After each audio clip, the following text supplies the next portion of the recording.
Hello, hello. Let me know if you can see and hear me okay. This is going to be a group energy healing and it will be awesome. It's going to be a group energy healing for 142 people in 14 different countries. And the theme for today and this whole month is your body, your physical body, including food and beverages, your decisions and behaviors around food and beverages, food, fitness, and face. So physical fitness, habits, and actual actions, and face, including body image, your perception of your own body, and how you show your body or don't show your body to others. You decorate your body. Care for your body. So it is a very rich theme, super workable with energy healing. So it's exciting. And let's see. Thank you for, nope, I didn't get a confirmation. I got a weather report. If someone wants to confirm that they can see and hear me, okay, that would be so nice. Please, please. I know that's all working properly. Okay, there we go. My assistant in the other end of the house has yelled that all is well, so. The kitten babysitter. All right. So exciting. Oh, and I disabled that pesky zoom feature that the camera was doing. That was maddening. So good news. Okay. So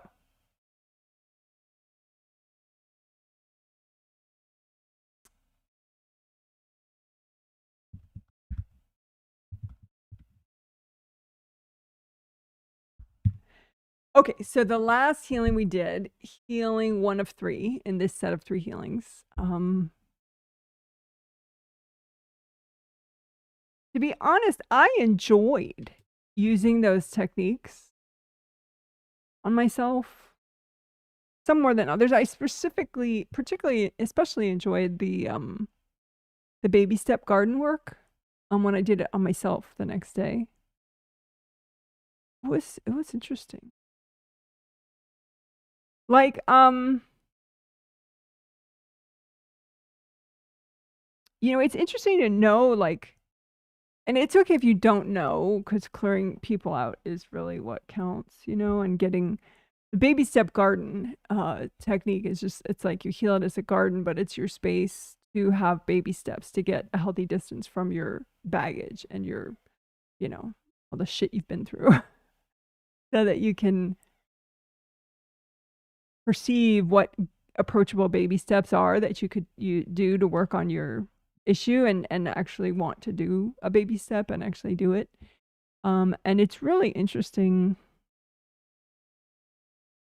how well, and so there were immersion blocks, like energy blocks that could be in your baby step garden, blocking it up, that are, they just affect you in a certain way where you just like lose perspective and you're just stuck, you know, and you don't like see the easy baby steps, and so you're not tempted to do one of them.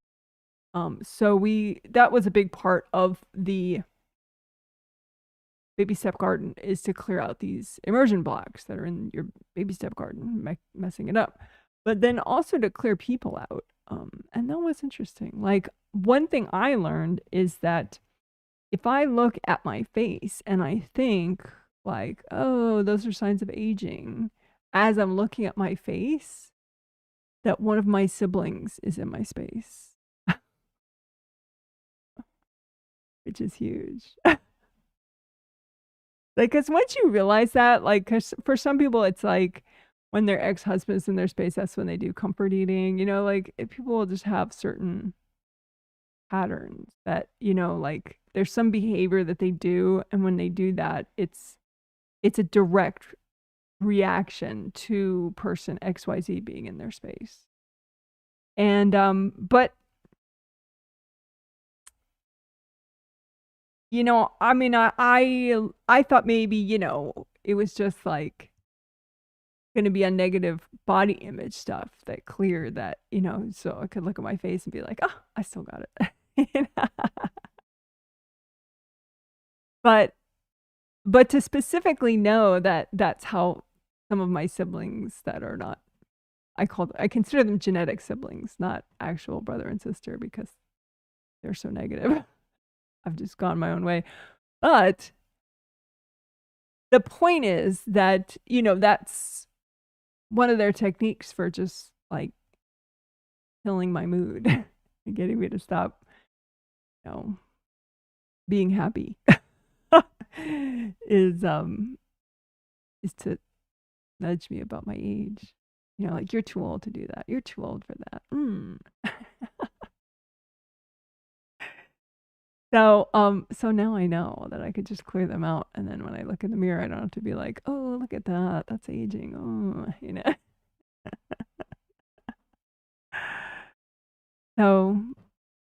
So maybe, you know, if you're looking for realizations like that, you could, if you want, you could redo that section from that last healing about baby step gardens, or you can just use your intuition. You know, if you have some weird thing where you look at your body and you think of like, oh, if only that weight wasn't there, or, oh, you know, like in that sort of downer kind of way. A lot of times it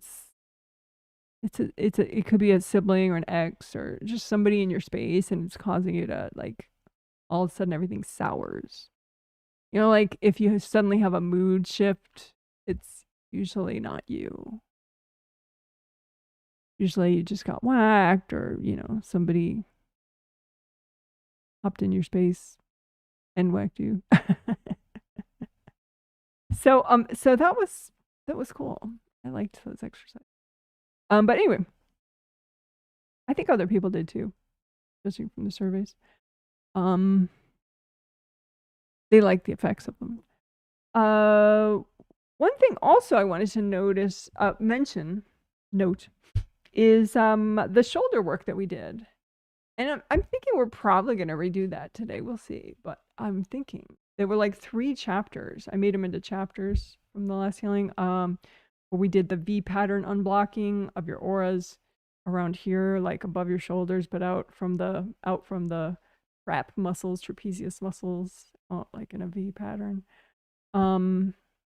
We did that unblocking, and then we also unblocked 3 different meridians in their entirety, but because they run through the shoulders.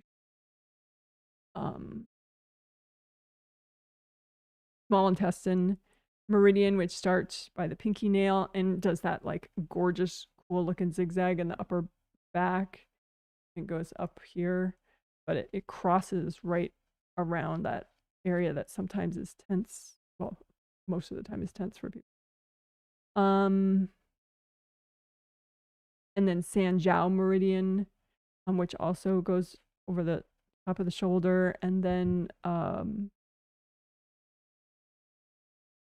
other one, gallbladder meridian.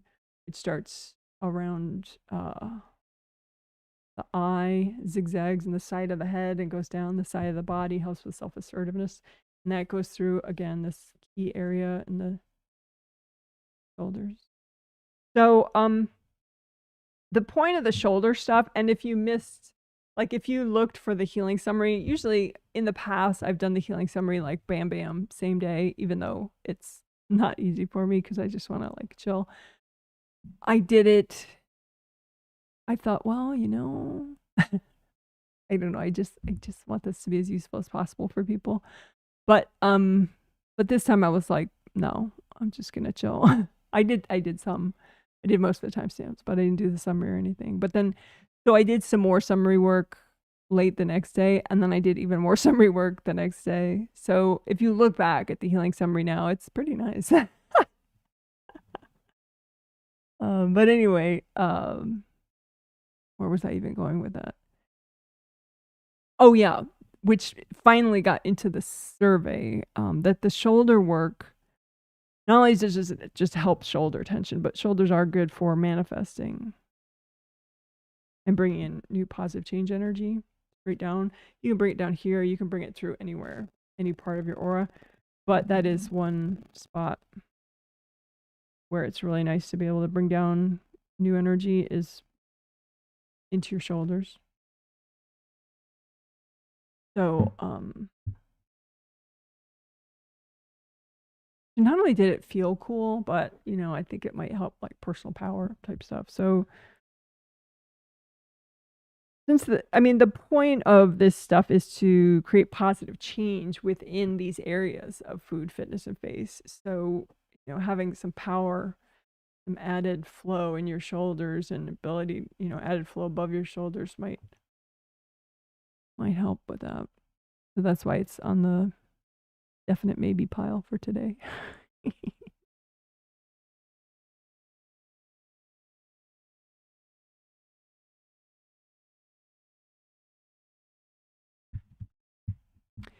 Okay, so today for sure, so I already said the shoulder stuff is a definite maybe for today, repeating the shoulder stuff.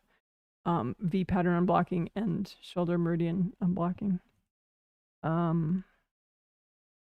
But the definites are we're going to clear past life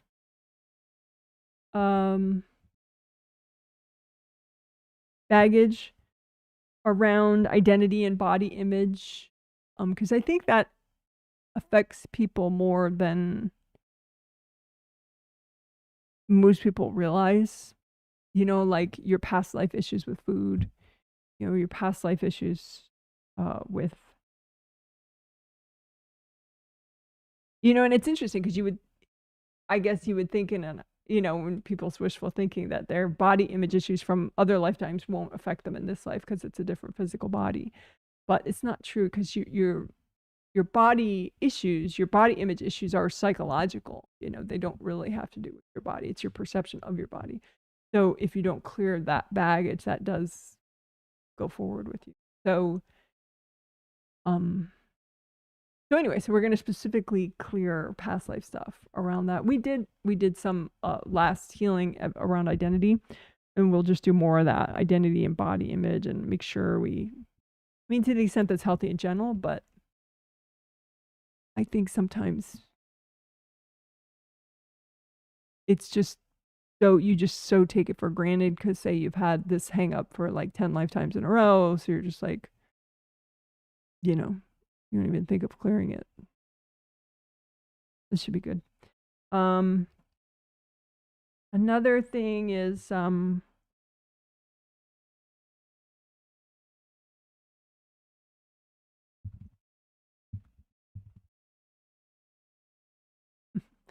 clearing fear baggage that's causing you to be nervous or hesitant, fear-based procrastination, all that stuff, and failure energy.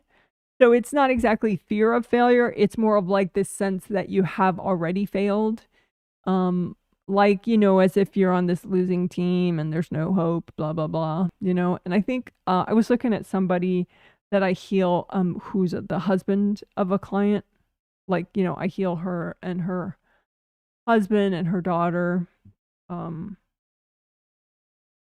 which I do for a couple different clients, but I was looking at this one husband, you know, and he has a sense of failure just in general. It's not even specific to body stuff, but it triggers when he thinks about making changes with his eating patterns. Like he feels like, you know, everyone else is more advanced than he is, or everyone else is smarter than he is, or everyone else is more tough than he is. So it kind of makes him give up before he tries.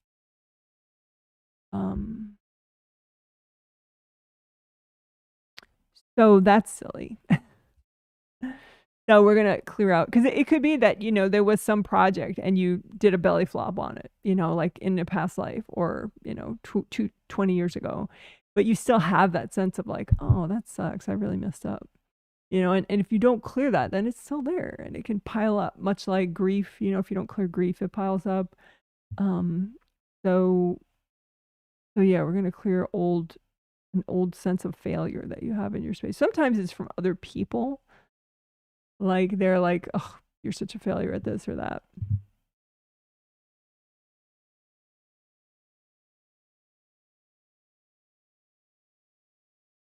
Like, like for me, with my genetic family that I've sort of, walked away from, they keep handing me that, I'm a failure as a sibling, I'm a failure as a daughter, and easy to get stuck on that stuff, but it's also easy to clear. So it could be that people perceive you as a failure, and that they kind of have handed that to you, or consistently handed it to you, because usually, I mean, that's such a heavy judgment, to have about somebody, but usually when people do that, they're very generous with that opinion. Not only will they dump it in your space, but they will dump it in your space many times over time. So that would be fantastic to clear that. Looking forward to that. And then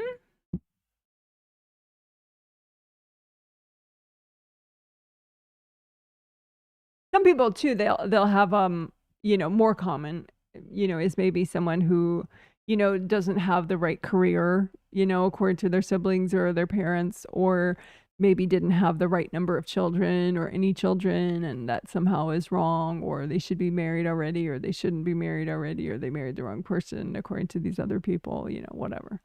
So there's all sorts of ways in which people can perceive you as a failure, in their mind. But again, like I said, people are generally very generous with that judgment. So there's that. Okay, moving on from that. Also, what we will do today.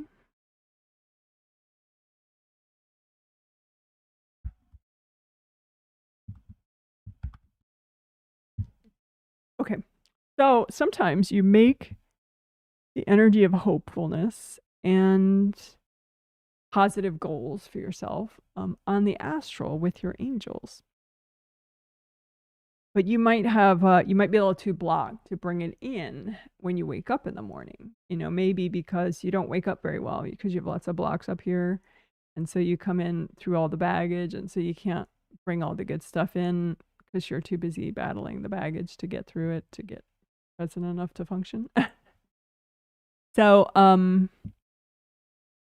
we could also unblock sleep slide now that I'm thinking about it.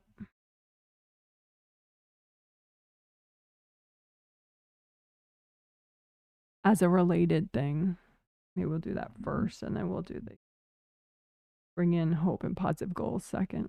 Because sleep slide is your path through the astral when you sleep, and then when you wake back up, it's your path back to your body. And it's easy to get. It's a literal path, like up here, but it's also much like your spiritual path. It's like you can have blocks in other places that affect your wake up or your sleeping, getting back to sleep process. And so you could see that also on your slide, like anything that's affecting this route, and you're traveling up the route and you're bringing in the good stuff, and just unblock it. We can help you bring in your positive goals around food, fitness, and face and body image. All right. So, and there could be other fun things that we think up along the way. The angels tell me to do along the way. We'll see. So I'm going to say hi to people in the chat.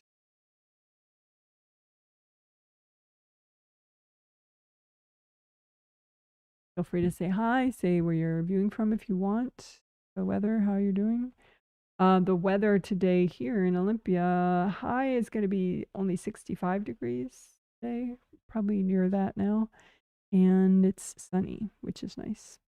And tomorrow, and that's Fahrenheit, 65 is not that warm, but it is October. 65 Fahrenheit is around maybe 18 degrees Celsius or so. Alrighty. But tomorrow should be a little warmer, and the next day, low 70s. It'll be nicer.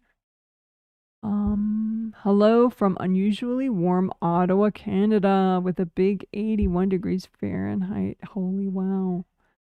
Isn't that nice? And you get to be in Canada with national health care. Yay. Yay for you. I'm happy for you. All right, somebody else says, hello, nice sunny day in Orange County, California. Well, that sounds nice. Yeah. I think in California you can grow tomatoes year round. That would be huge. That'll be wild. Someone says unseasonably warm, 82 degrees Fahrenheit in Chicago. It got up to 90 yesterday. Anything goes with Chicago weather, I swear. It's so funny. Chicago is quite variable. That's pretty cool, though. Someone says, hi from Chicago, 81 degrees Fahrenheit and sunny. Sounds nice.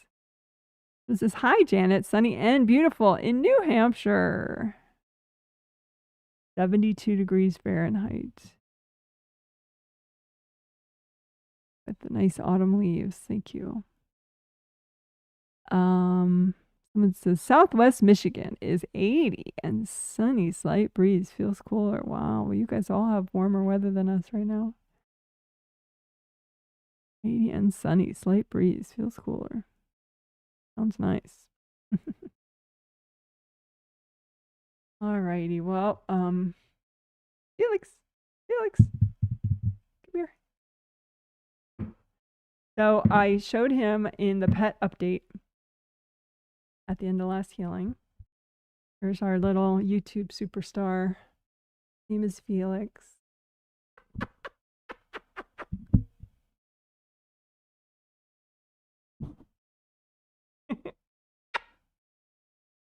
So that's Lorenzo's. If you want to learn more about him. Oh, and he wants to sit on the keyboard right now. God knows what's going to happen. No, you can't sit on the keyboard. Oh, no.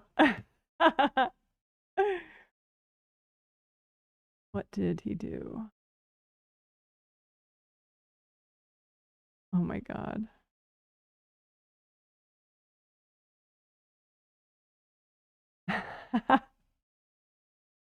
All right. I think everything's okay. Yeah, everything's all right. Good. So that was a Felix guest appearance. We'll make a chapter for that later.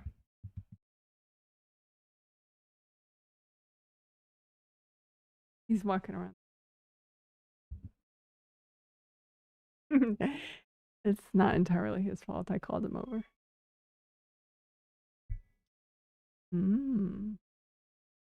All right. So I guess we can get going soon. I'm definitely gonna do an improv for the 5 essentials. I liked that.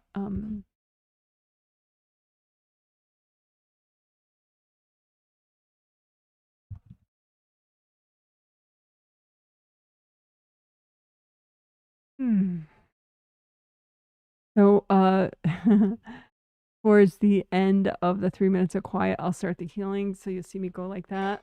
That's how you know I've started the healing. And after a minute or two of that, doing that without talking, I will talk for the whole rest of the time.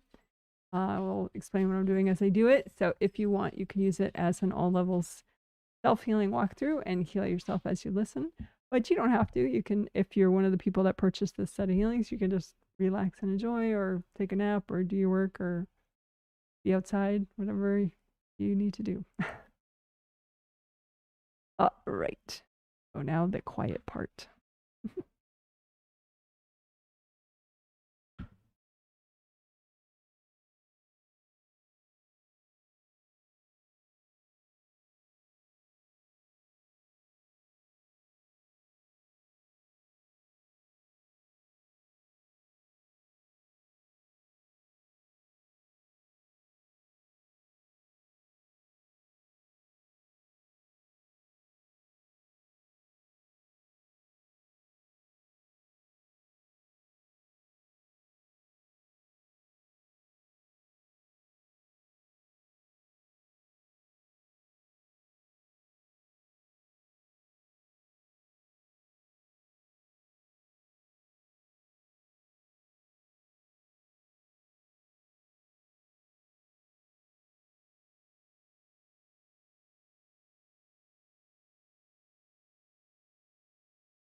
Okay. So, you have a hand chakra in the palm of each hand, and then you have a fingertip chakra, one in each fingertip. And you can use your intention or your thought and set those energy centers to a metallic gold color, like this glitter. You don't have to be able to see energy to do that. You just think it. Set them to gold. They have to be at some color anyway. Everything has vibration, everything has color. So gold is, for those chakras, is really good, because then that means that the energy that those chakras generate is a metallic gold color, which is good for energy healing, good for repairing, unblocking, letting go. So, and you can use gold light from one hand to unblock the other hand. This. Or you can make a copy out in front of you of your hands and heal them that way.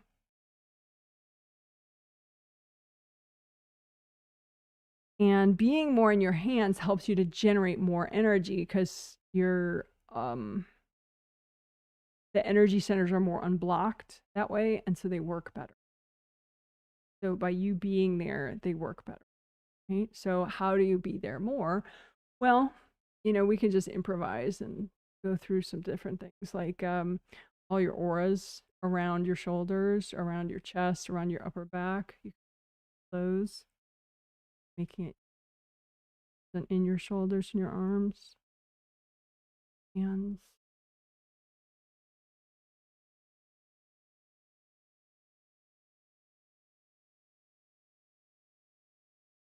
And you can get a massage. You can get a physical massage. Go to a masseuse, right? A massage therapist, and get a massage. But what if you don't, have the money or the time, at least today, to do it? Like maybe a week you could today, right? So let's try to give ourselves enough relief as if we just got an awesome physical massage. Right? So just comb through your shoulders, and just, to the extent that's healthy and gentle, you have your intention set to that you're only going to do what's healthy and gentle to do right now. But comb through your neck and your shoulders and just grab out the junk and ball it up with gold light. Give it to your angels. Angels, here you go. Grab out the junk in your neck and shoulders. Up in gold light. Give it to your angels. Angels, here you go.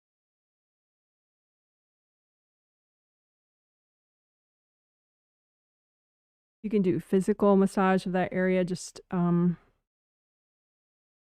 give yourself a sense of where the tension is.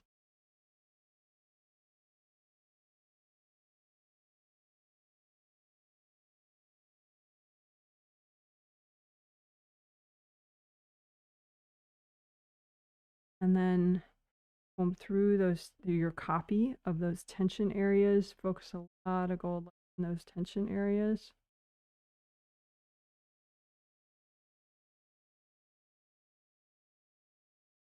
Grab out whatever's in there, ball it up in gold light, give it to your angels. Angels, here you go. Grab out all the junk in there, ball it up in gold light. Angels, here you go.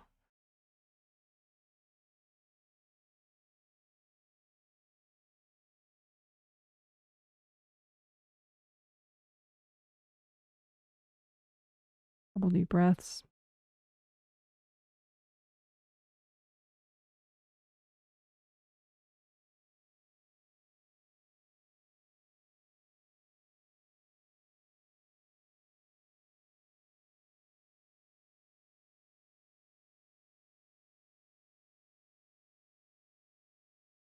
I'm unblocking the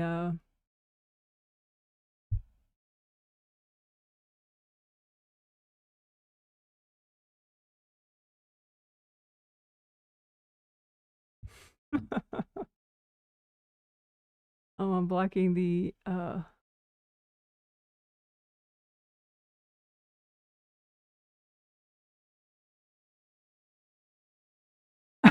I forgot what I was gonna do.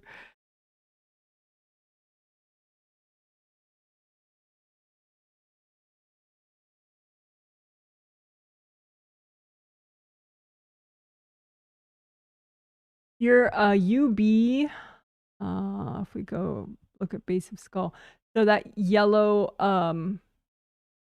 lines there, that's the urinary bladder meridian, traditional Chinese medicine meridian. Starts in the corner of the eye, goes up a little over and back, and then it branches into from 2 branches to 4 branches and it goes down the back legs. But that all the regular meridians plus a couple of the others, they have their own Wei Qi aura. So a Wei Qi aura is a big gold force field of your strong boundaries energy, and it protects and generates gold light, which gets sent inward to nurture and protect that meridian. So the urinary bladder Wei Qi aura, wraps all around you. And again, it's to protect specifically that, protect and nurture that meridian, the yellow one right there, well, shown as yellow. So if you come back here right up against the back of the head and the back of the neck, and just see if you have any like big chunks, energy blocks, and just melt them away with cold.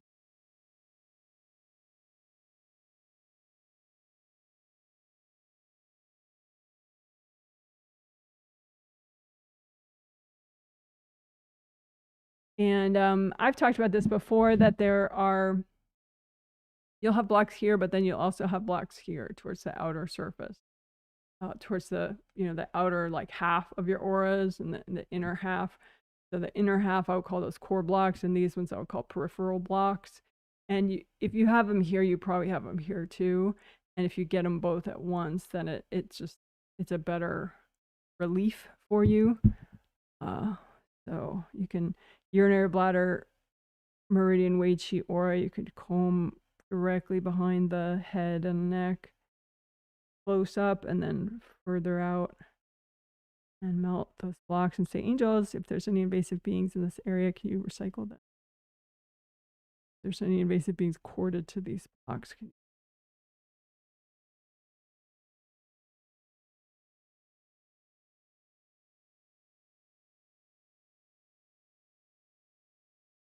And governing vessel meridian, that's the midline. Yipes.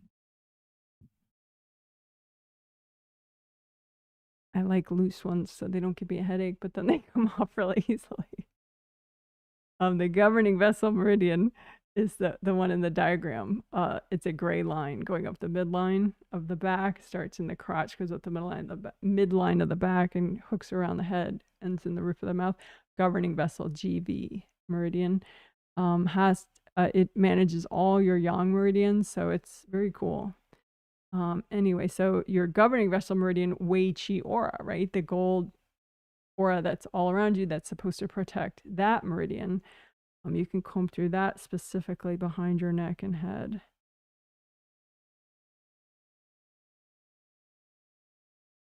Work on getting rid of blocks there too.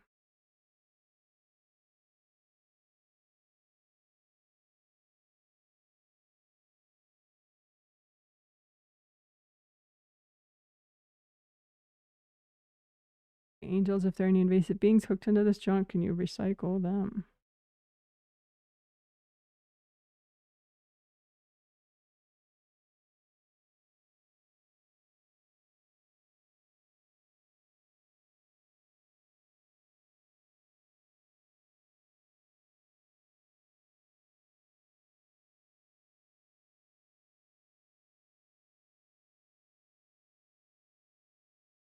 Make a red grounding just for the base of skull area. So imagine a red connection from the core of the earth all the way up to your base of your skull, so that you can receive red earth energy through it and release whatever's not you directly down to the core of the earth through it.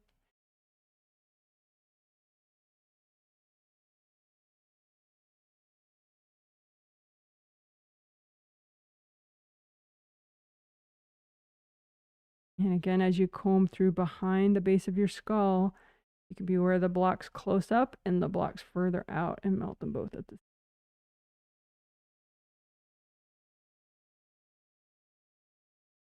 same time. And circling back to the hand chakras, you can see if that Getting you more present in the back there, more flowing behind here.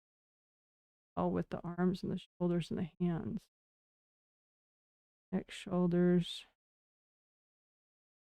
elbows, wrists, hands, fingers.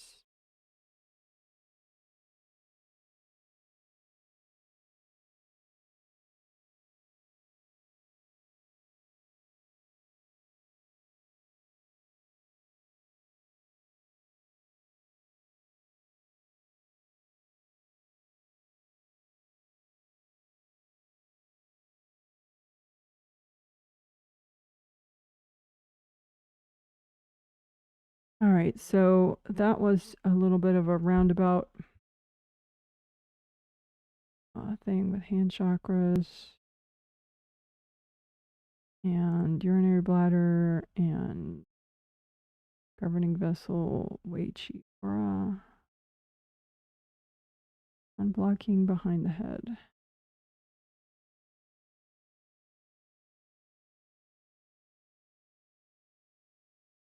So there's that.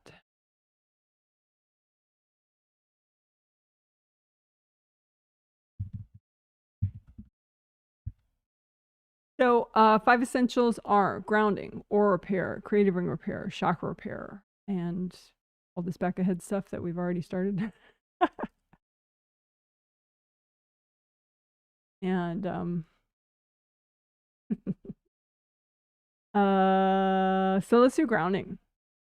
Redo your groundings. You would have 2, one for your physical body and your physical body aura, and one for your astral body, which is you as a spirit, and your astral body aura. And make both your groundings nice and wide as all your auras, and wide all the way down to the core of the earth. Make both your groundings red, or both of them orange, or both of them yellow. And you can make a copy out in front of you of your groundings and just comb through them using gold light from your hands.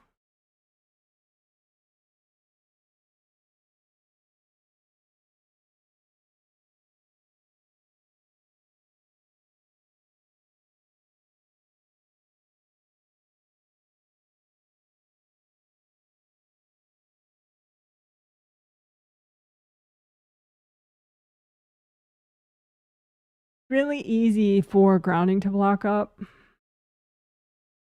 Like, especially if it's just partially blocked, then you might just be like, oh, this is really annoying what I'm doing right now.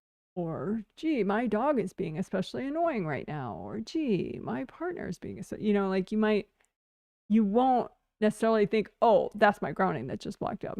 That's why everything's so annoying right now. So, sunblock your grounding.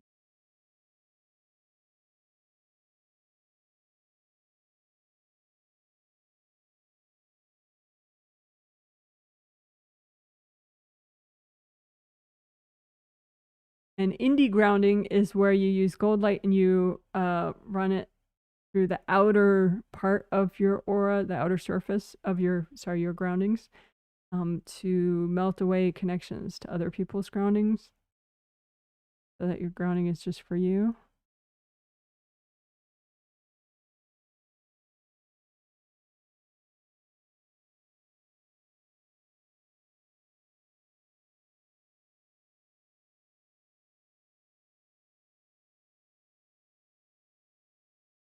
You can think too, it's okay to let go.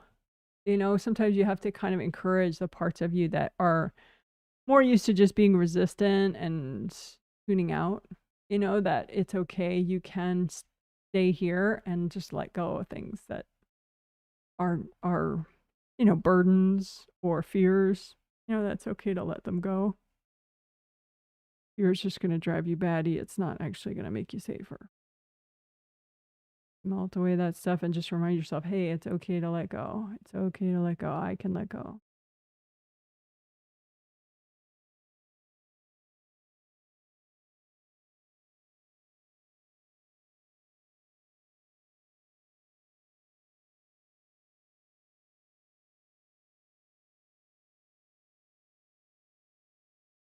Let's do aura repair. So that was mostly grounding.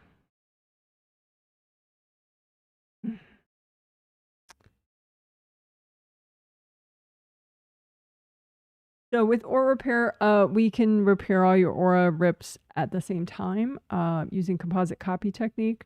So you do have 17 auras: astral body aura, physical body aura, and then 15 auras called Wei Chi auras, which are, hopefully, if they're intact, they're bouncy gold force fields of your strong boundaries energy. But they can get ripped up. So let's repair all your auras. We'll use composite copy technique, where you imagine, you create an image of a rip, and you say, okay, well, this represents all the rips that I have in my auras at this time. And so then as you repair this composite copy rip, you are repairing all the rips at once. Okay, so make your composite copy rip, say, okay, well, this represents all my rips and my auras. And then to repair it, you're using gold light, but you want to clean it out first. So use sticky gold wax, which is gold light from your hands that sticks to everything that's not you. And then you can remove it all at once as a lump and give it to your angels. Angels, here you go. So sticky gold wax, lift out all that junk at once. Angels, here you go. And you can say too, angels, can you recycle any invasive beings that are in the way of this repair?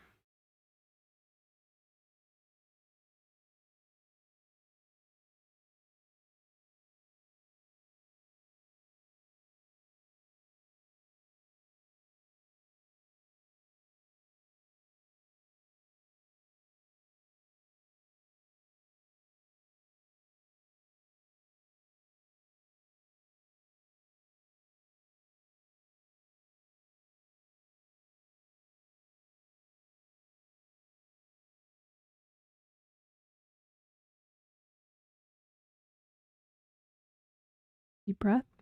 And so that probably repaired most of your rips. um,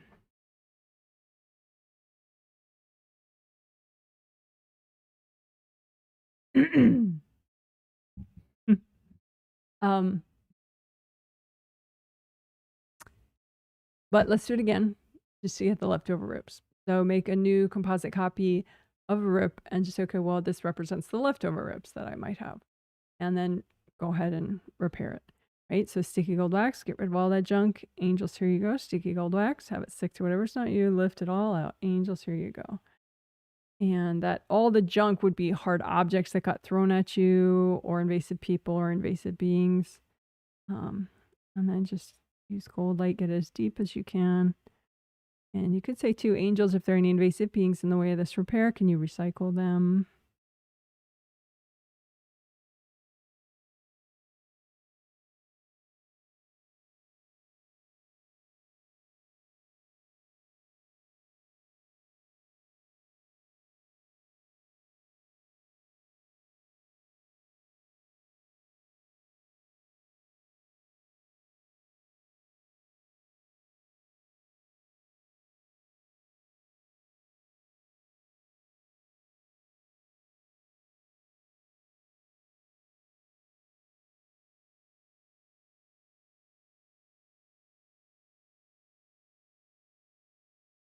All right, and check the outer surface of your auras for leaks. If you find any leaks, just use extra gold light. You can say, angels, can you recycle any invasive beings blocking up the repair? Light. Rip. You can pile out in front of you any leftover hardness in your auras and melt that away with gold light. So again, put out in front of you any leftover hardness. So there could be like pockets of a couple layers of hardness left over, or there could be hardness at the outer surface somewhere, which I would call scarring. But anyway, just put all that aura hardness out in front of you and melt it away with gold.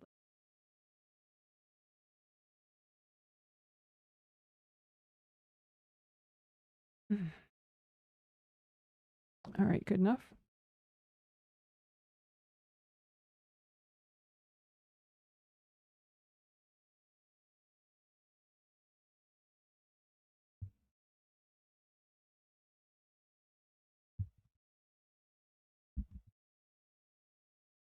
Okay, so creative rings, they're up here, 1, 2, 3.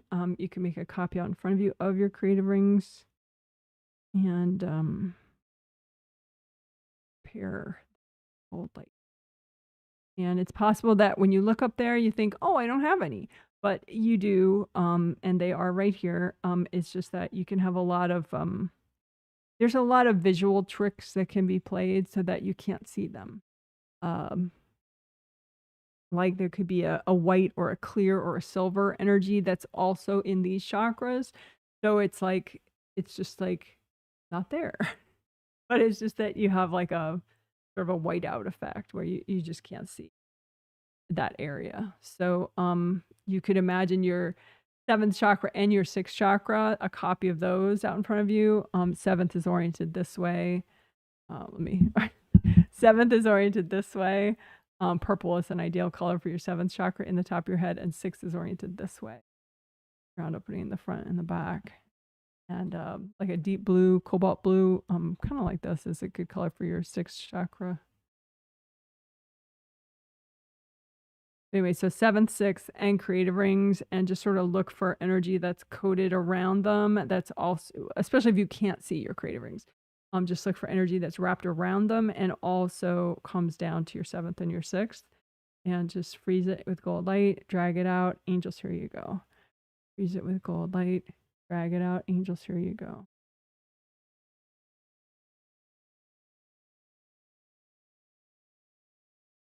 Freeze it with gold light, drag it out. Angels, here you go.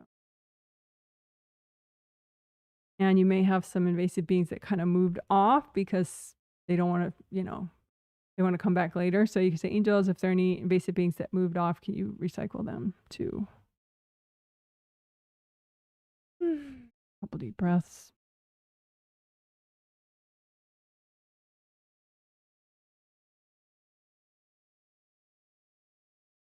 So when you're working your creative rings, you want to repair any damage. Damage would look like cracks or missing pieces.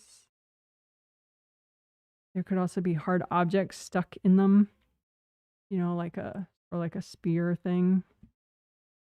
So just, you can use sticky gold wax around all your creative rings inside and outside, and just have the wax stick to all the hard objects that is not you, anything that's not you, and just move out the wax and the junk. Angels, here you go. Move out the junk, angels. And use gold light to melt away cords from other people.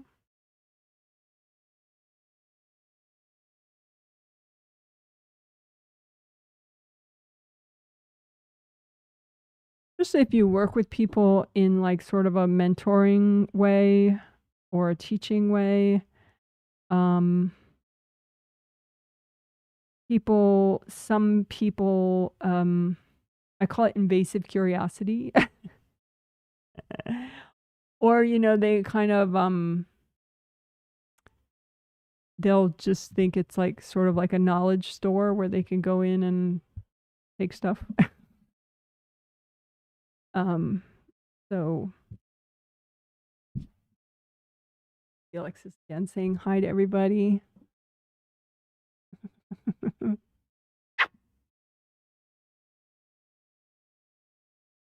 So anyway, long story short, especially if you mentor people, or even if you're a parent, any kind of a hierarchy thing like that, you might find people in your creative rings just sort of trying to mooch some knowledge or something. Or if you have people that are trying to oppress you, they could be up here trying to kind of turn off your light. So just wash everybody out. And you can sort of look at too, like, are you more vulnerable to letting people in because they're flattering you? Or are you more vulnerable to letting people be there because they're scaring you or they're intimidating you? Just because it's kind of good to know your weaknesses like that so you can work on moving beyond that. So as you use gold light and run it through your creative rings, if you just use your intuition and be like, okay, well, is it more likely that people get in here because they're flattering me? Being like, oh, you know so much, Or is it more likely that they're kind of sneaking in and that hoping I don't notice? Or are they trying to, be bossy and controlling?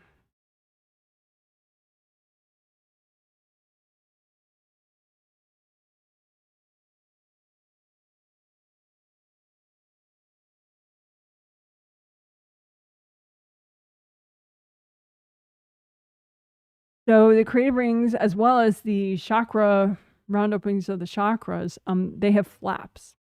And so you don't want the flaps to be stuck open. If the flaps are open, it just makes it easier for other people to cord you too. And so this is what it would look like one of the creative rings top-down view of if their flaps are open, which is an irritated state. So you don't want it to look like that. You want it to just be like a smooth round opening without flaps sticking out, right? So check your creative rings and check for the flaps and see if you can, like if you run your finger through them, are you bumping over some flaps? Are the flaps open? Yeah, just keep melting away the junk so that the flaps can fall shut. You may have like some devices kind of irritating them, kind of like a splinter, in your skin, and it'll irritate the skin around it. So you may have some hard objects stuck in your creative rings that irritate the creative ring and keep the flaps jammed open. So again, just lift out those objects. Angels, here you go. I want these flaps to be able to relax and fall shut so that they can do their job and generate lots of gold light for you without interference. Okay, good job. So let's do chakra repair.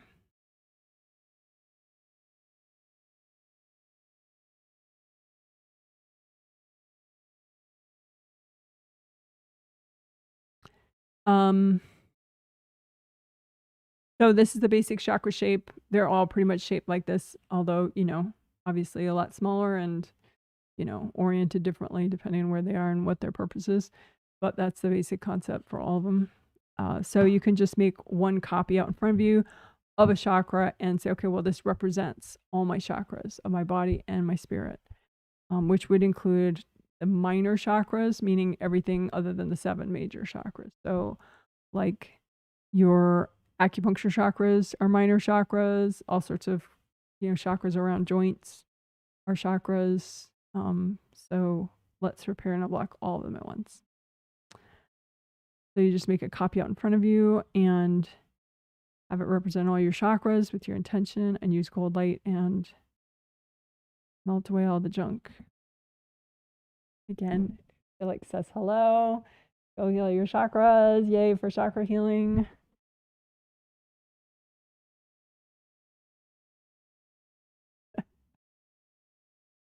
All right. Gold light, melt away the cords, going into your chakras. You can say, angels, if there are any invasive beings messing with these chakras, can you recycle them?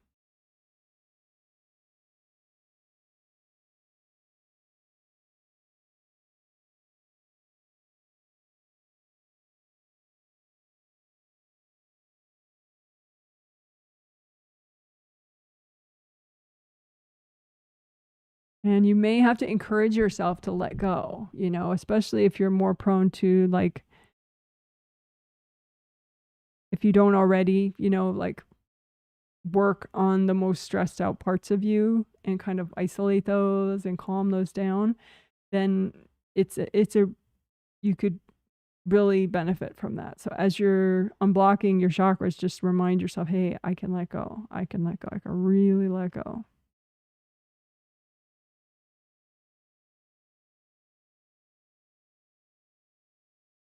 And like I said, there are flaps around the round openings, just like with the creative rings. So you don't want them open and like this because that's an irritated state. You want your flaps to relax and fall shut so that it's just a nice smooth round opening. And that way it's harder for people to cord you. So just keep melting away cords so that the flaps can relax and fall shut.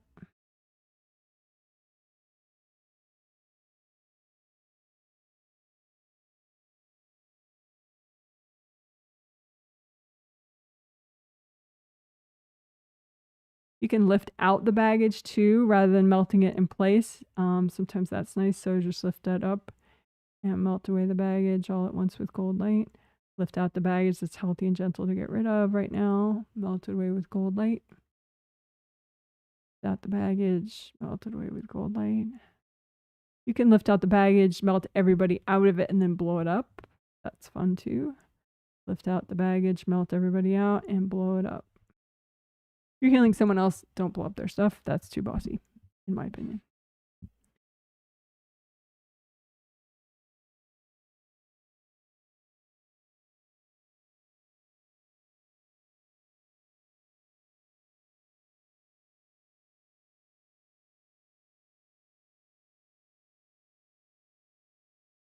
And we can think about the themes. Sorry about the typing there. I have a kitten on the keyboard, so it's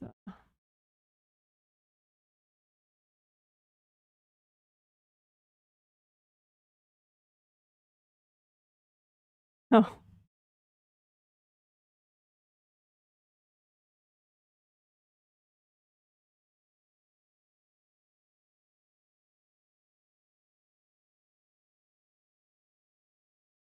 And we can unblock for the theme: food, fitness, space, fun, fabulousness.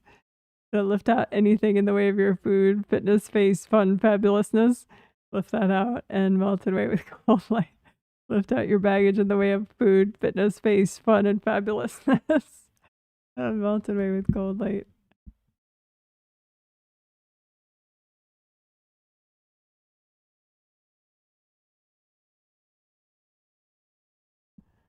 I don't know if you can hear him purring.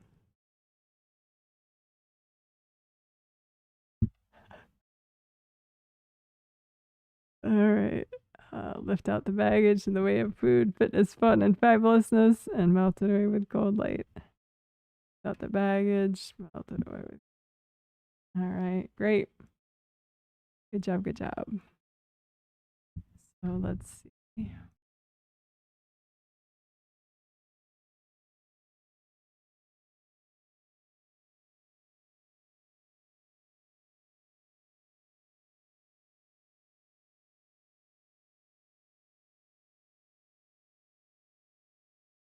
Let's do a little bit of behind the head stuff again, because we didn't do good karma windows. And those are awesome.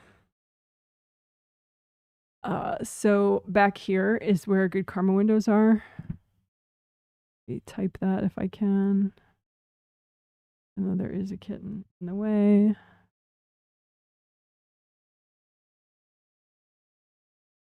Okay, there we go.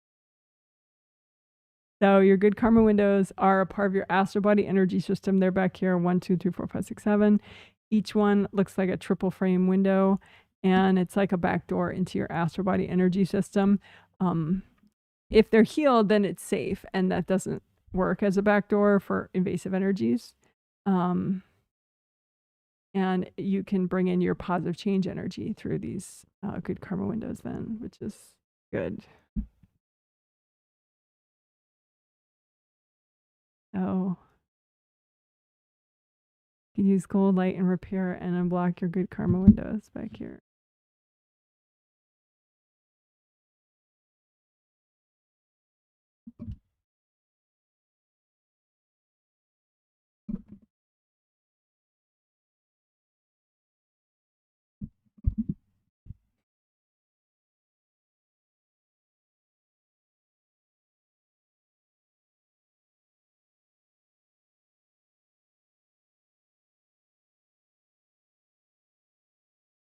And it's another thing that can affect how your shoulders feel and how present you are in your hands. So, always good to work on.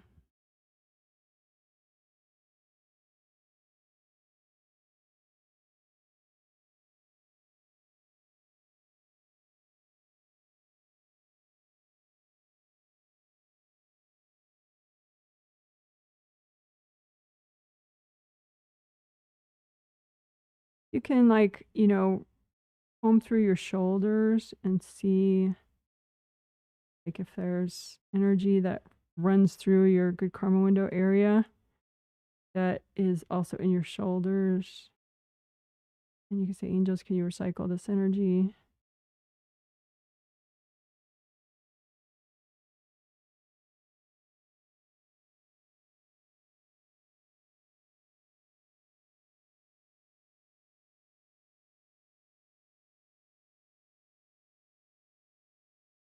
You can comb through too, like all your Wei Qi auras back there. Yeah. Yeah. I mean, you could specifically isolate, you know, governing vessel, Wei Qi aura, urinary bladder, Wei Qi aura, gallbladder, meridian, Wei Qi aura, but we'll just do all 15. So comb through all 15 of your auras, behind your all 17 of your auras behind your head and neck and shoulders, and then comb through your shoulders and just kind of see.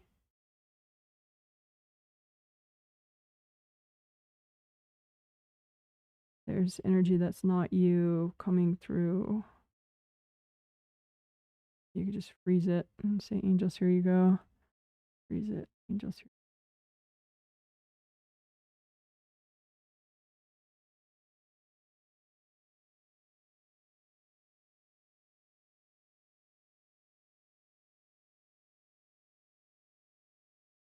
And you say, angels, if there are any invasive beings blocking this repair process, can you recycle them?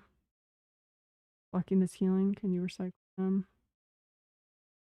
And freeze up anything that's not you. Give it to your angels. Angels, here you go. So in your shoulders and behind your head here. Freeze it all. Angels, here you go. Freeze it. Angels, here you go.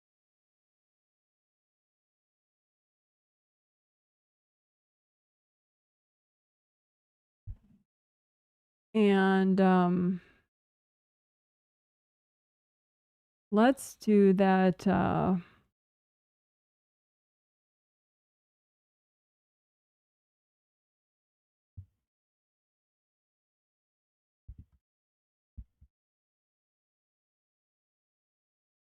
Do a little bit extra of that V area unblocking right here, you know, outward from your trapezius muscles, out diagonally in all your auras, all 17 of your auras. So just check that out and unblock that area. So all the way out to the edges of all your 17 auras from in here. Yeah, just so much gold light and melt away all the blocks. Healthy and gentle to get rid of.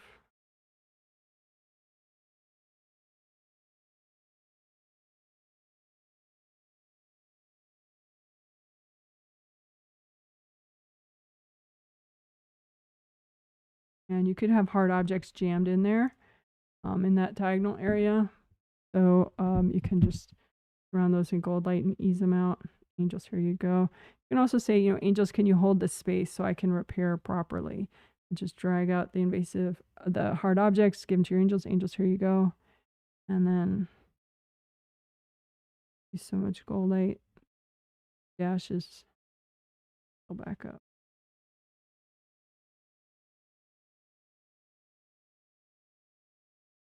You can have that going on in your upper back too.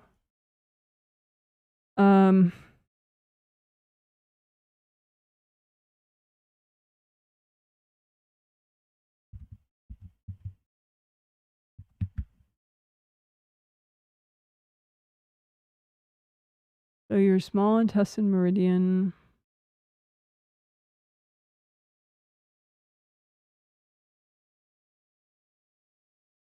is the brown, shown as a brown line right there. It starts in the corner of your pinky nail, and then it goes up through your arm. You can just imagine that route and unblock it with gold light and red earth energy. And then how cool is that right there? How it does that in your shoulders, and then it goes through your neck, your face, and ends in your ear, right? So the part of that that goes through your shoulders right there,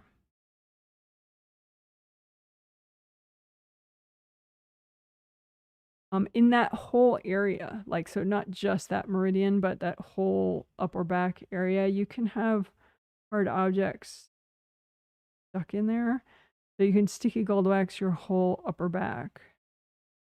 And have the gold wax stick to all the hard objects, and so you can yank them all out at once with gold light. Angels, here you go. Sticky gold wax, have the gold wax stick to the hard objects, and then just take the wax out with all the objects stuck to it. Angels, here you go. You can say, angels too, can you help me repair this? Can you recycle any invasive beings in the way of this repair?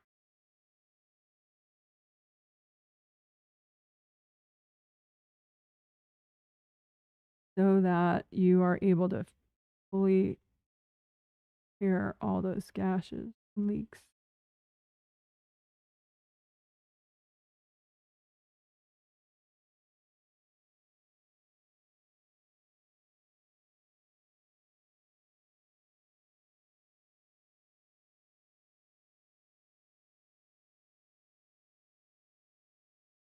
That area, I forget the number right there, but it's the small intestine meridian right there. Okay, so those three flat, the flat, 1, 2, 3, those points right there. Let's see. I'll look them up. Just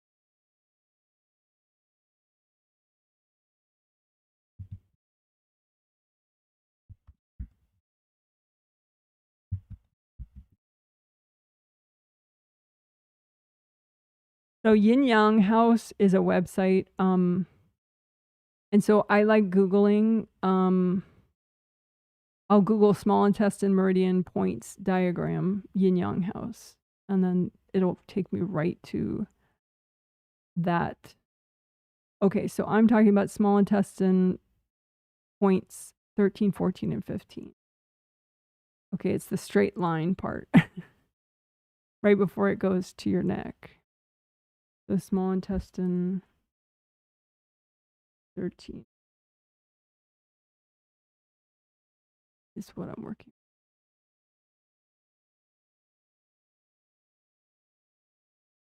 So that you can comb through that and outward through all your auras. Of course, especially through the small intestine meridian Wei Qi aura right there, but the all 17. Unblock right there.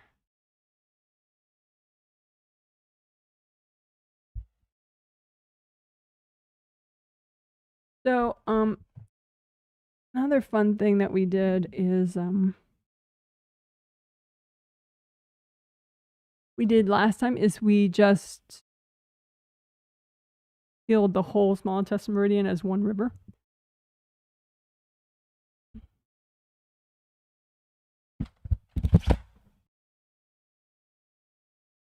Wow.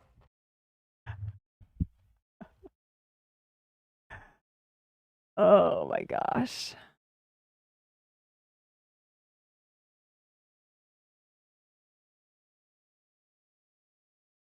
So let's see.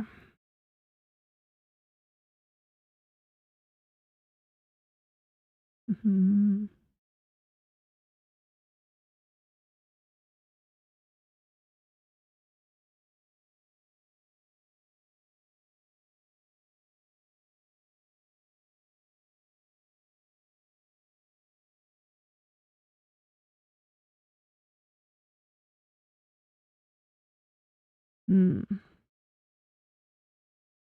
Bear with me for a second.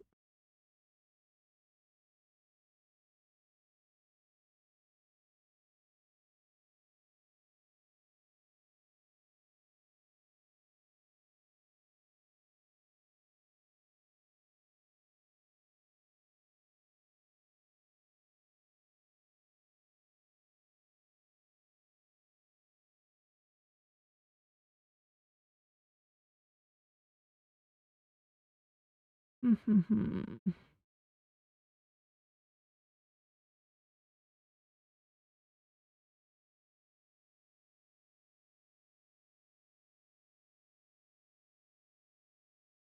Mm.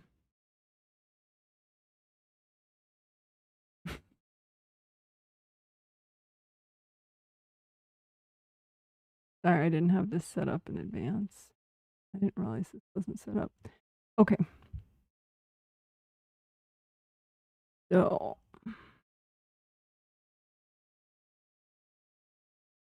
I want it to show that part, which I adore. And then I want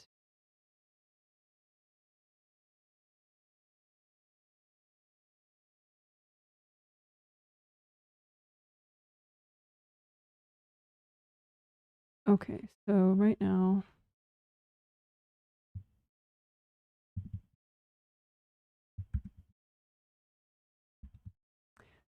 we'll heal the small intestine meridian as one river.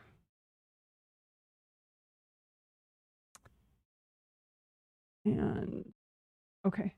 So just imagine a river and have it represent the whole small intestine meridian from your pinky nail all the way up to, your face, right by your ear. And just imagine the river and your red life force and your body's red life force that flows through the river. And imagine anything that's not you, make it really obvious. Anything that's not you that's healthy and gentle to get rid of, that's affecting your small intestine meridian. And just use gold light and melt it away.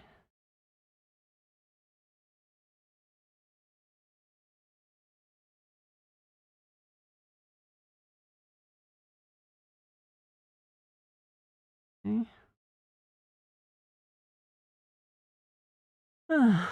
Good job. So then we will do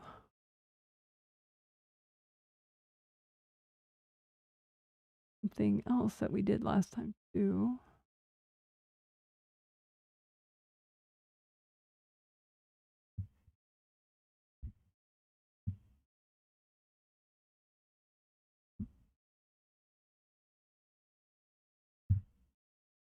Okay, so then we're going to heal all this stuff as one river. Ooh.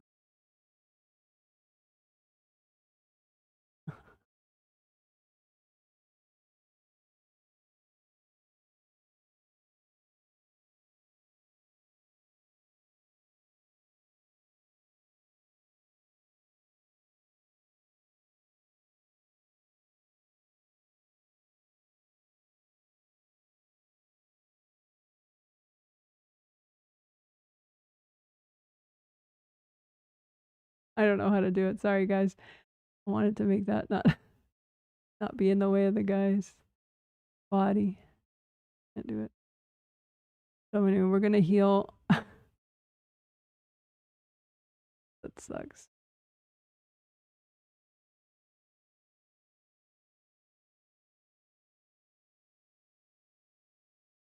Good enough.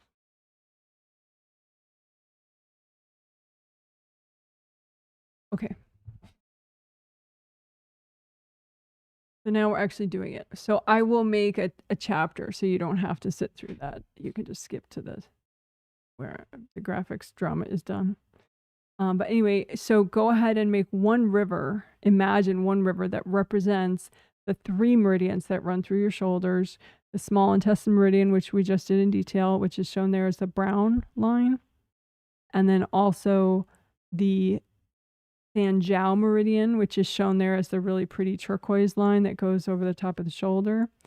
And then goes, well, it starts actually by the eye and then goes down. No, it ends up by the eye. It starts in the, ooh. Sorry, I don't want to misinform you guys.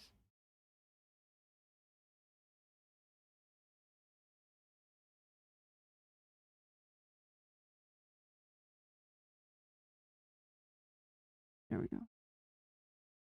Okay, so it starts in the finger. Forgot which direction it did. Okay, so that's the Sanjiao meridian, right?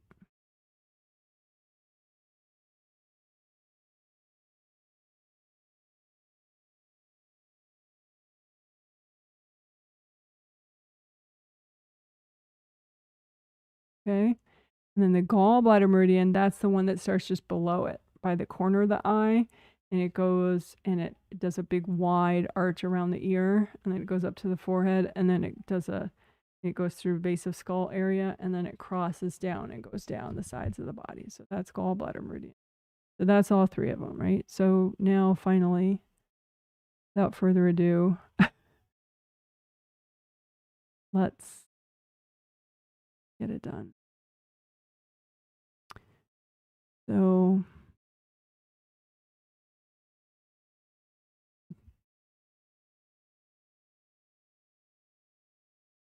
this is doing it for real.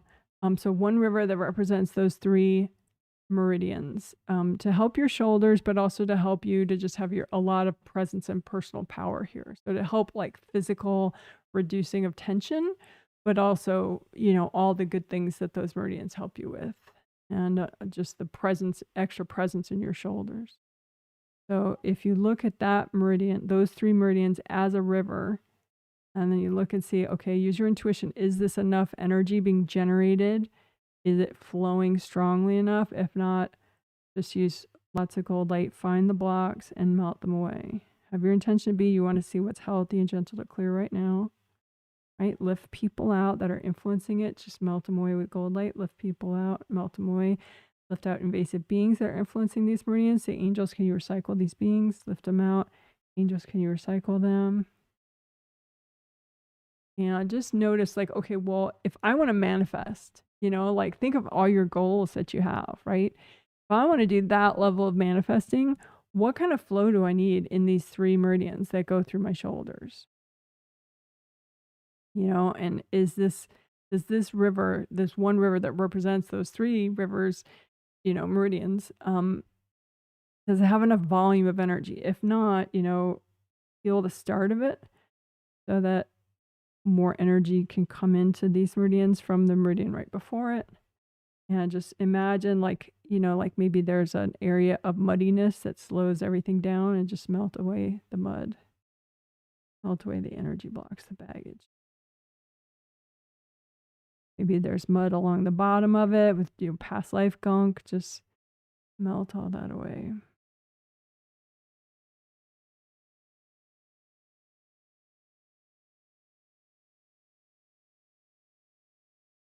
And because intention and affirmations do actually help quite a bit, pep talk yourself into it as you're doing it. I can manifest, I can be present, I can be capable, I can have strong shoulders.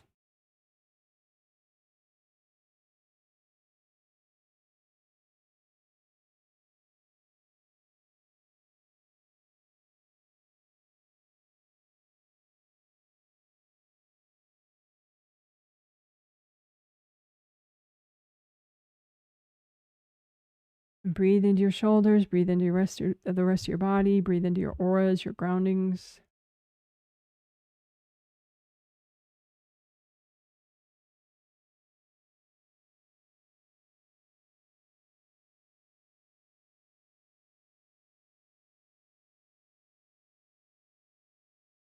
All right. Good job, good job. Woohoo.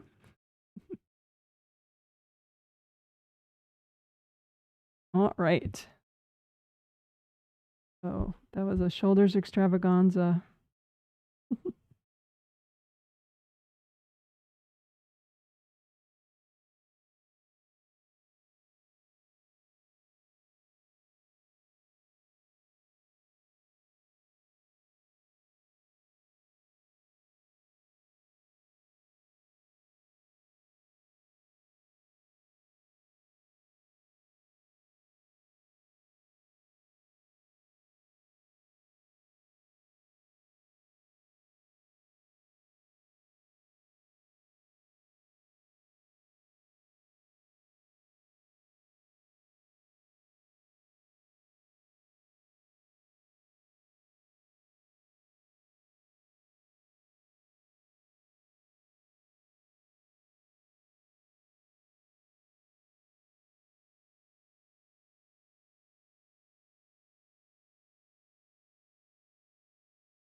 Okay.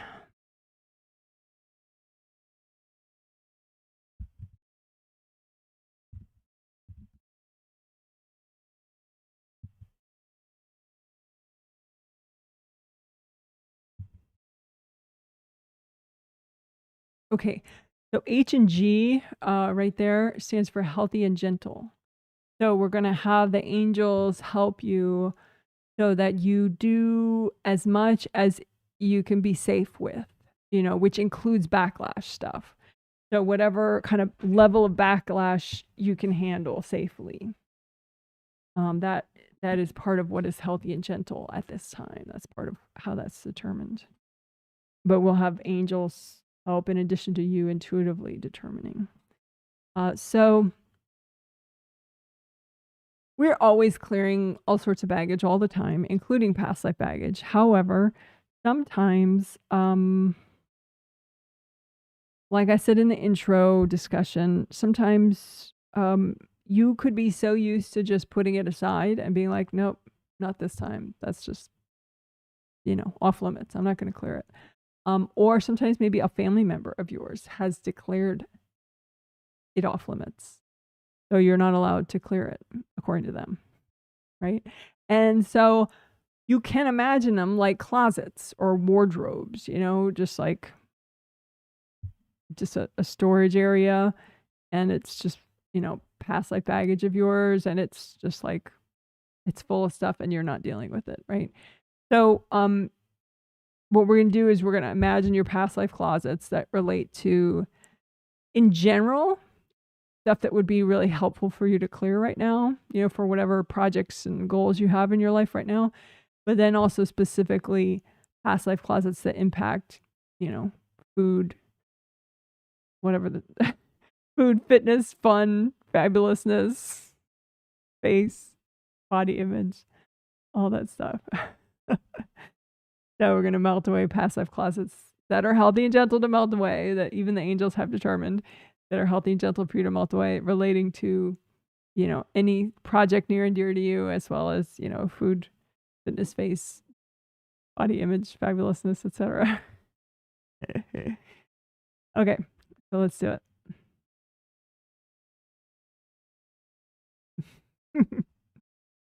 Okay, so just go ahead and imagine these baggage closets, to the side in front of you, far away to the side in front of you, you don't have to feel it at all, but just imagine them. And these are things that you've put aside for many lifetimes. And it's just uncleared junk, old grief, old whatever, stuff people dumped in your space a long time ago. And you were just like, ma, that didn't happen. Right? So just you can count how many past life closets that you have right now that you're looking at.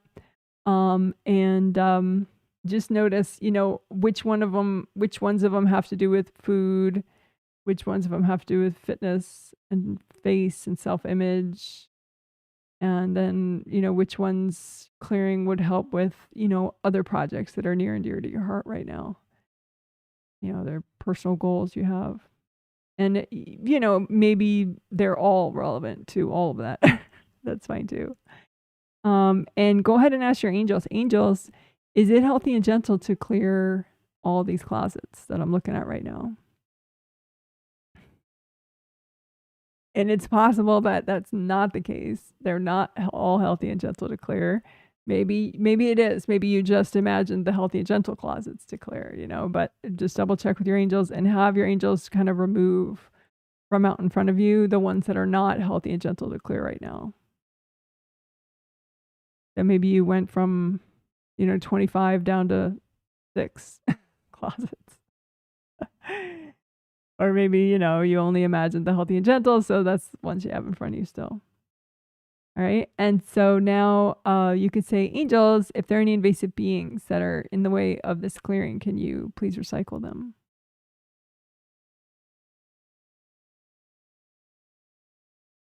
And then you can notice too, did you decide these are off limits? Or did somebody else decide these closets are off limits to you for clearing?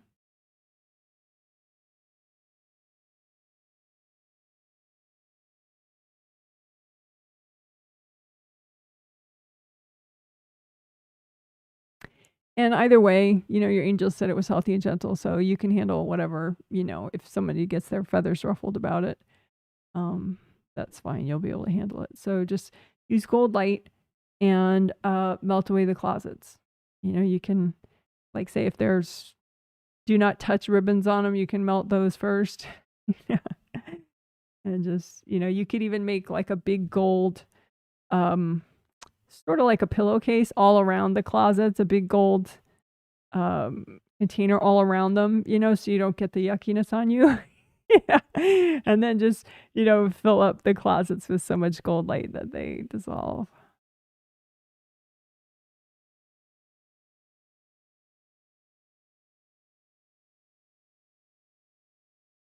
And, you know, take your time, keep breathing, of course. Say, angels, help me do this.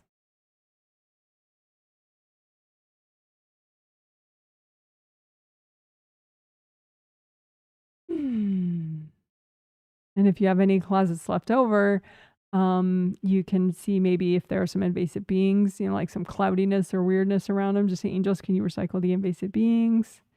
And maybe there are cords to people around the leftover closets, so you can just melt those cords and then go ahead and melt the closets. And if there's still something left over, just wrap it up in gold light. Give it to your angels. Say, angels, can you help me with this?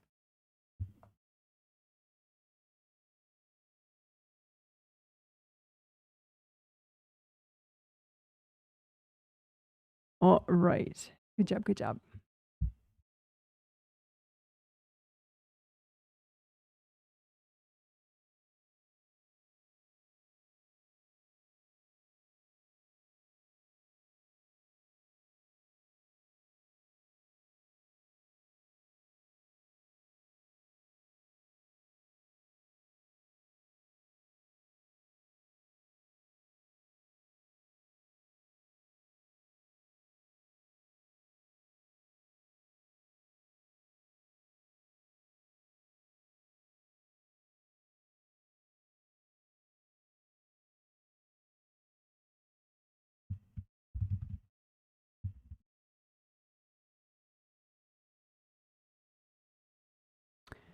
Okay. So we use blanket exercise, nice and simple, to clear these two types of baggage. They're different types, but it seems like they're a good combo.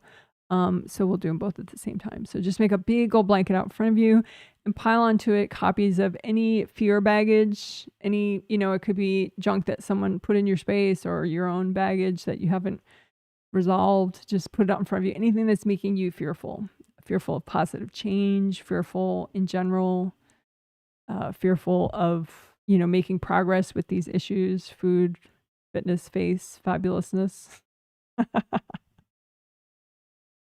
So just any fear baggage, put that out in front of you. And also any failure baggage, anything, you know, maybe, you know, your pissy sister thinks that you're a failure in life, you know, and she dumps some stuff in your space about it.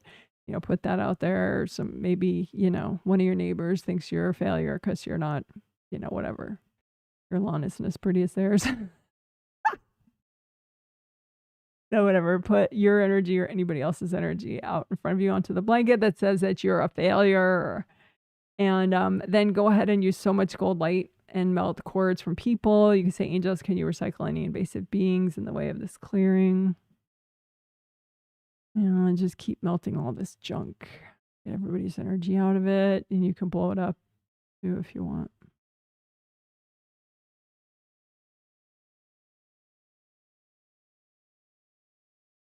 So we're clearing fear baggage and failure baggage. Melt it all. All right, let's do that one more time. First, we could do flowers. That's nice. So, nourishing with flower healing. So, make energy healing flowers for yourself, whatever vibration you need. Use universal healing energy. You can make it gold and or rainbow colors and just make a whole bunch of healing flowers for yourself. Tune it to the vibration that would be nourishing for you right now. And say, angels, can you check my flowers? And give them to yourself. One more time, make as many energy healing flowers as you need. Angels, can you check my flowers? Give them to yourself. Breathe in. Remind yourself it's okay to receive. It's okay to let go.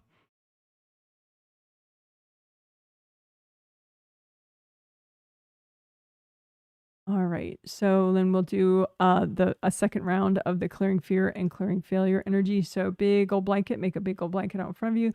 Pile onto it copies of any baggage, yours or dumped in your space from other people, making you afraid of anything, hesitant because of fears.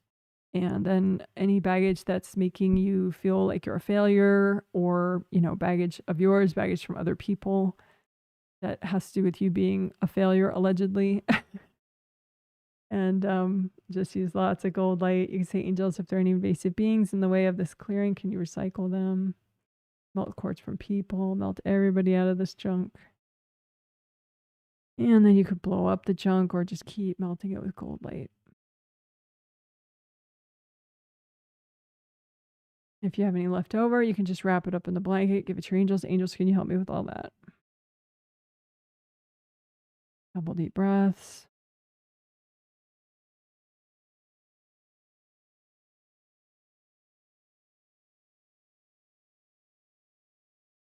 All right, good job, good job. Woohoo!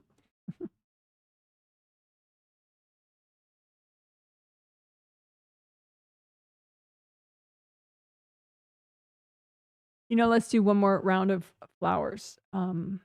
So make energy healing flowers for yourself out of universal healing energy, gold or rainbow colors or both. Tune them to the vibration that you need to feel encouraged and nourished and validated. And say, angels, can you check my flowers? And give them to yourself. Right? As many energy healing flowers as you need, make some more. Tune them to the vibration that you need. Angels, can you check my flowers? And give them to yourself. Deep breath. Remind yourself it's okay. It's okay to let go. It's okay to heal.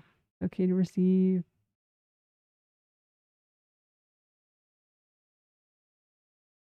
All right, you're a rock star. Woohoo! Yay.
Okay, so we're going to do 3 things right now, and then wrap up.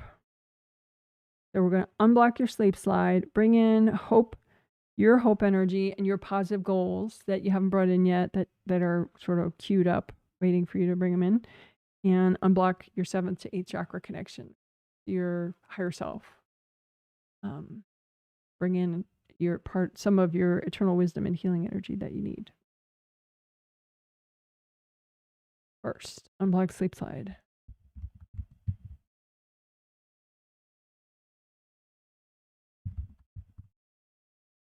Okay, so imagine your sleep slide. It is literally here.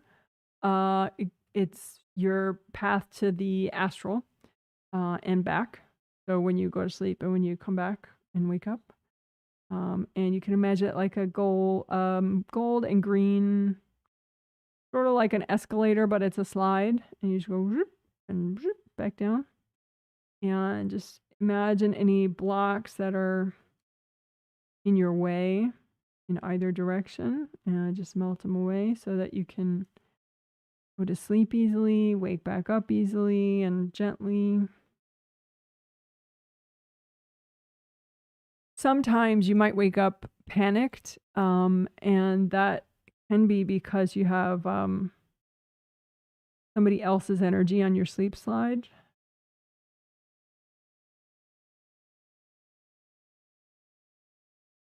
Which can be very sort of like a buzzkill, you know, it can be like, whoa, what's that? But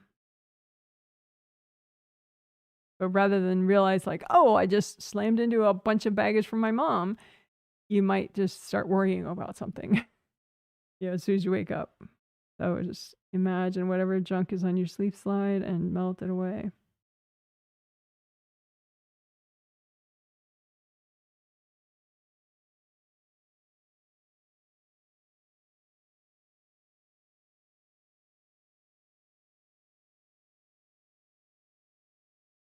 Some of it can be political concerns that you have about, you know, a political situation in a different country or in your own country. So if you have any fears or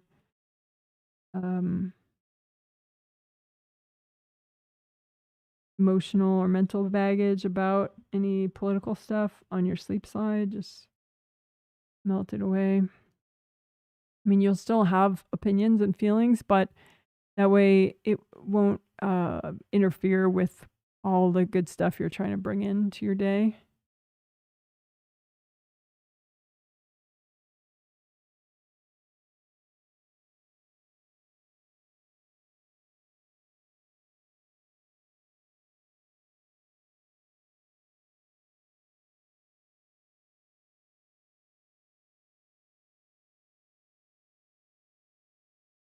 You could have financial concerns blocking up your sleep slide as well, which you may not be conscious of. It may not be that you wake up thinking of money, but it could really, you know, like I said, kind of harsh your mellow or, you know, alter the the focus and the vibration that you were trying to wake up with. So look on your sleep slide for any sort of money concerns, money fears, money fixations, money worries, money stresses.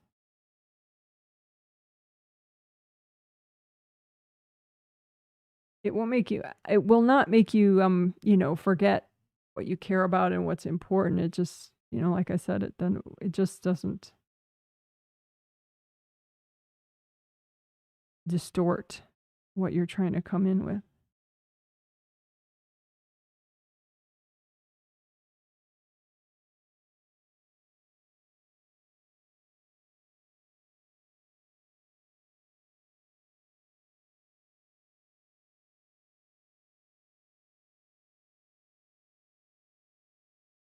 All right, good enough. So that's unblocking your sleep slide.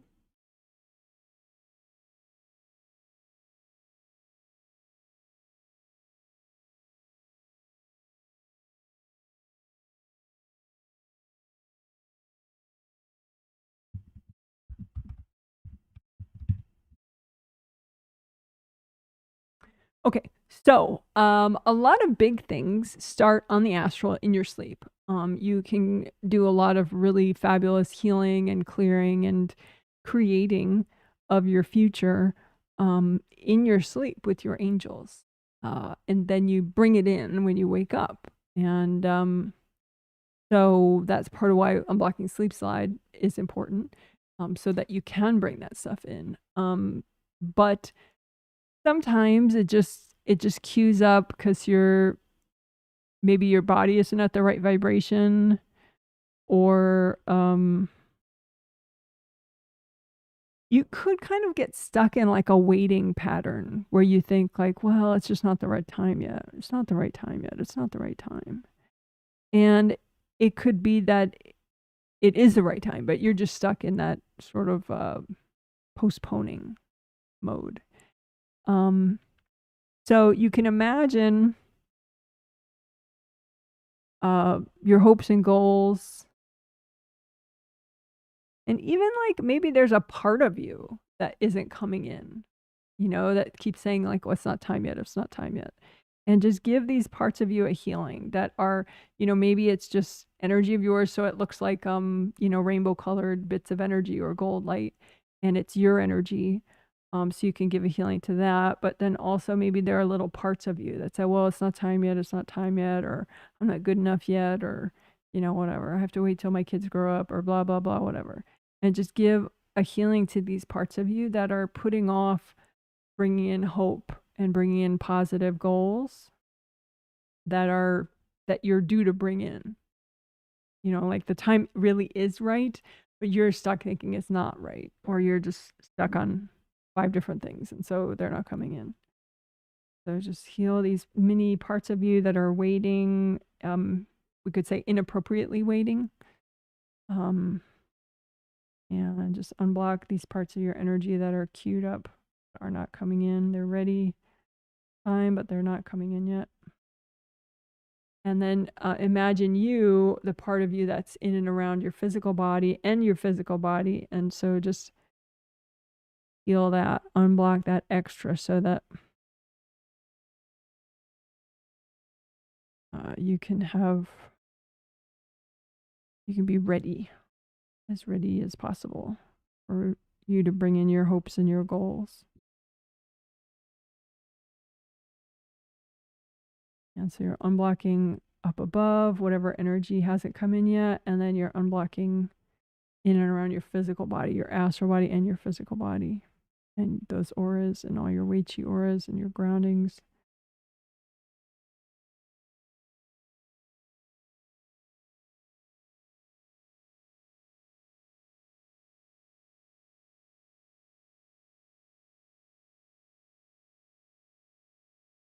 So what does it look like when this stuff does start to come in? It can kind of look like snow that's rainbow colored or snow that's gold, or a little like sort of like that confetti that I'm always obsessed about. It can kind of look like that, but it's coming down, or the rainbow confetti. This one. Oops. But coming down, not exploding from the center like that one. But just rainbow colored or gold energy coming in, and we unblock the shoulders a lot because it can come directly into the shoulders, or it can come in through the top of the head. It could also come in through back here. It can come in anywhere in your auras. You can just breathe for a little. You can even tell yourself, I'm ready for positive change. It's okay, like, because there can be parts of you that are a little reluctant, not for healthy reasons, just a little stuck. So just remind yourself it's okay. It's okay. Positive change is positive.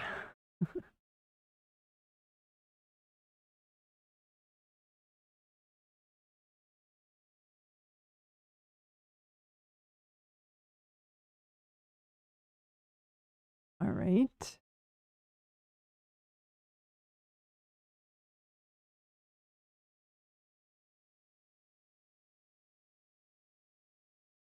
Okay, so your 8th chakra is the energy center above, because your 7th chakra is the one in the top of your head, right? So the 8th is above your auras. And it looks like a big gold sun. Sometimes it's close, like a foot above your auras, and sometimes it's 10 feet above your auras, depending on how much your higher self cares about what you're doing at the moment. So if you're watching some like garbage YouTube videos, your higher self is like, yeah, whatever, boring. So it's a little moved off. Looking, I had a diagram. Wasn't beautiful, but good enough. Where is it?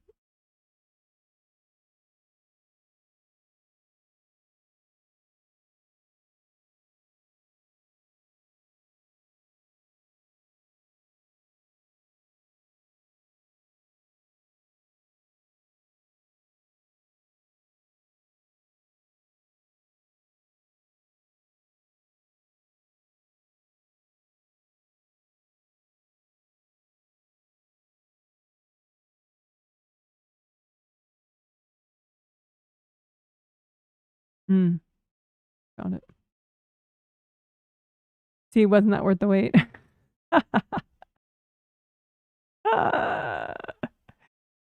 So you can imagine that orange part there is actually gold. So up there. So that's the gold sun for your 8th chakra above the top of your aura. And then that gold, that old orange tube should be a gold flowing connection that you have from the back of your 7th chakra all the way up to your 8th chakra. And so you can imagine that connection between your 8th chakra and your 7th chakra, and just melt away any blocks. There could be hard objects, much like in the diagram. So you could use sticky gold wax all through this connection and move out the hard objects. Give them to your angels. Angels, here you go. Sticky gold wax is gold light that sticks to whatever's not you, right? So just sticky gold wax. Have the wax stick to the objects. Angels, here you go. And then go ahead and you can say, angels, can you recycle any invasive beings connected at all to this area? And then use gold light and repair any gashes.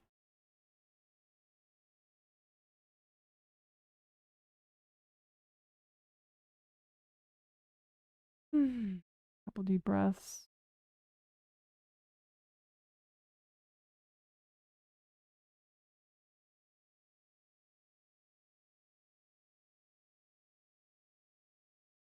So let's do that again.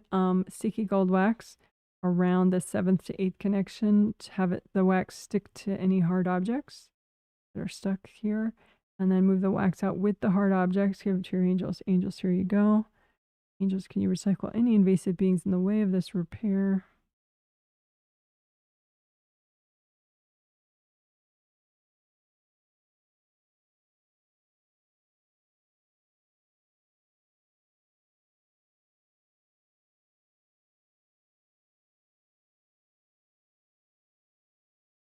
All right, good enough. Woohoo.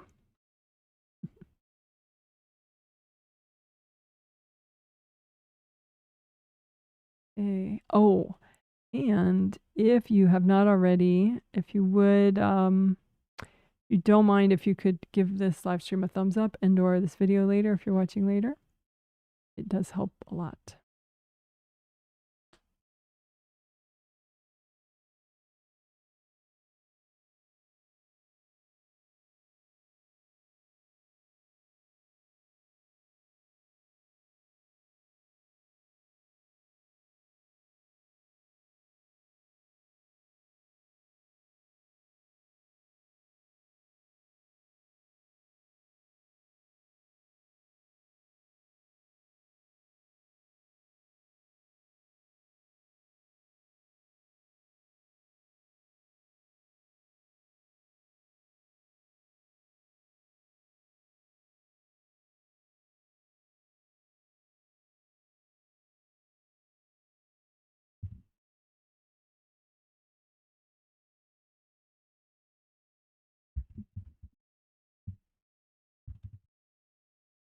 Okay, so we're going to heal inner child parts of you that need healing.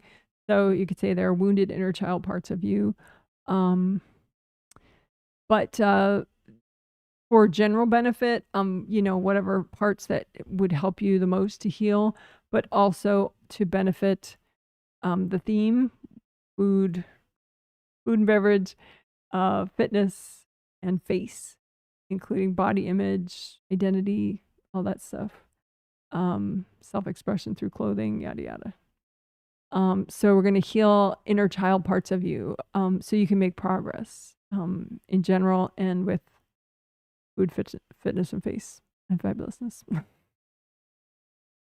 All right, so just so let's do it. So just imagine out in front of you little mini inner child parts of you that need healing, so that you can grow and make progress, and just say hi to these parts of you. Be nice, but you don't have to feel what they're feeling. It's probably better if you don't. Just you're the nice, strong, protective wise adult, right? And so just say, hi, it's okay. You deserve a healing. And then just be really gentle and just use lots of gold light. And then you can do like a tricolor soak with these parts of you. Red earth energy, bring that up from the core of the earth. Soak these parts of you in red earth energy. Bring that down, bring up orange earth energy. Soak these inner child parts of you with orange earth energy. Bring that down. Yellow earth energy. Bring that up. Lots of gold light. You can make presents, healing presents for these parts of you, like healing energy flowers, or, you know, make them whatever form that you think, healing balls of energy, whatever. So just make a lot of healing presents out of universal healing energy, gold light and or rainbow colors, and say, angels, can you check my presents for my inner child parts? And then just give all the presents to your inner child parts. And don't like shove them, you know, put them in front of the inner child parts of you so that these parts of you can, you know, take their time and receive them if they want. Right? And then just keep using gold light and heal these inner child parts of you. Try to be supportive and comforting. You know, it's okay. It's all right. Just a healing. Okay. Okay. And sometimes kids can get caught up in feeling like something is their fault. And so they get very stuck about it. You know, so you may need to say it's not your fault. It's okay.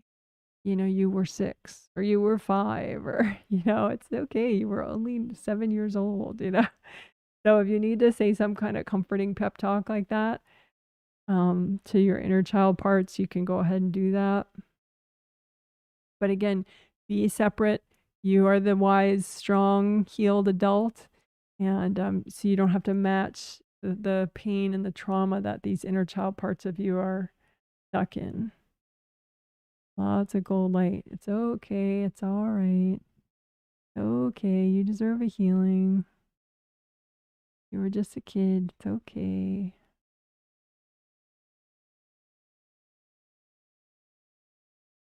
All right. And then you can say, angels, can you please help me finish up healing these parts of me? Or said more simply, angels, can you heal these parts of me?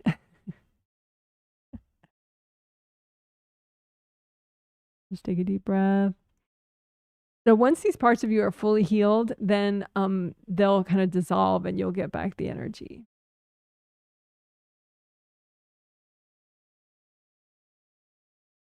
And you could say too, angels, if there are any invasive beings in the way of this healing, can you recycle them?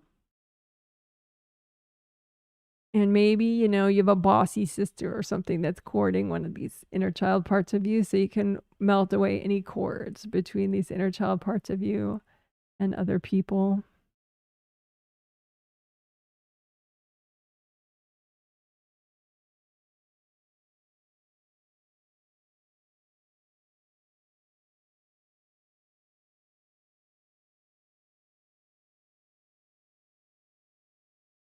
And you can make more presents.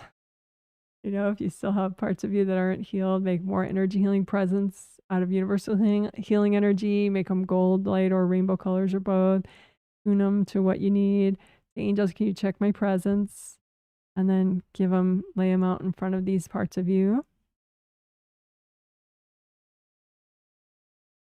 And then if you still have parts of you that are not fully healed, they haven't dissolved yet, just wrap them up in gold light and give it to your angels. Say, angels, can you help me with this?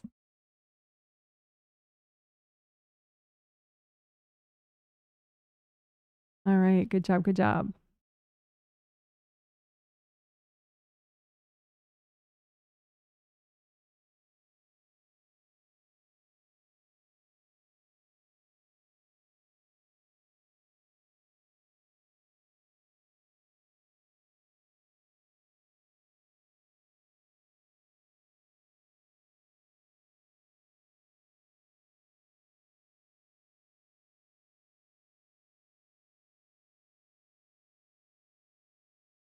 See, I'm thinking of one thing.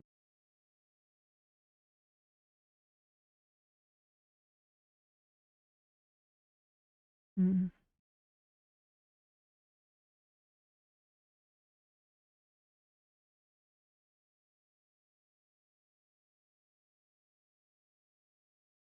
Okay.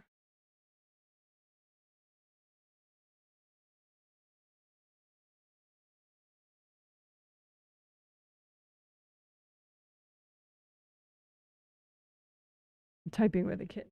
Or I'm typing with a kitten on the keyboard, so it's not super easy. Yeah.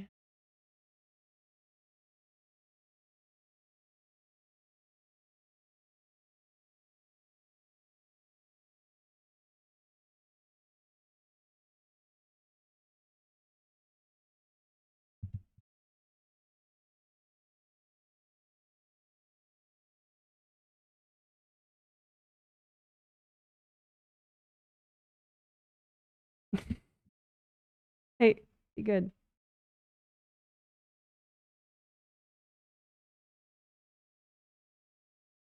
Okay. So you can just make an image of your everything out in front of you. So all 17 of your auras, your physical body and your astral body are inside there. And both your groundings, make sure your groundings are nice and wide as all your auras. Comb through everything. You can redo your gold buffer zones. I didn't mention that earlier out loud. Gold buffer zones. There's a video if you want to learn about gold buffer zones. You search Janet Wright gold buffer zones, you'll find them. You'll find that video.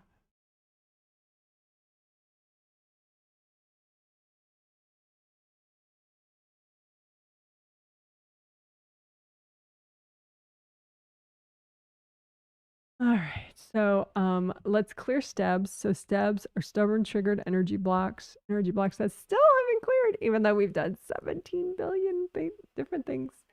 So that's fine. We can clear them now. So just stack out in front of you any energy blocks that are still triggered, still bugging you on some level, and make piles of them, and just use gold light and melt everybody out of them. Say, angels, is it healthy and gentle to clear all this right now? And then just say, angels, you recycle any invasive beings hooked into this junk. And then you can melt people out of the piles and blow up all the blocks or fully melt them with gold light.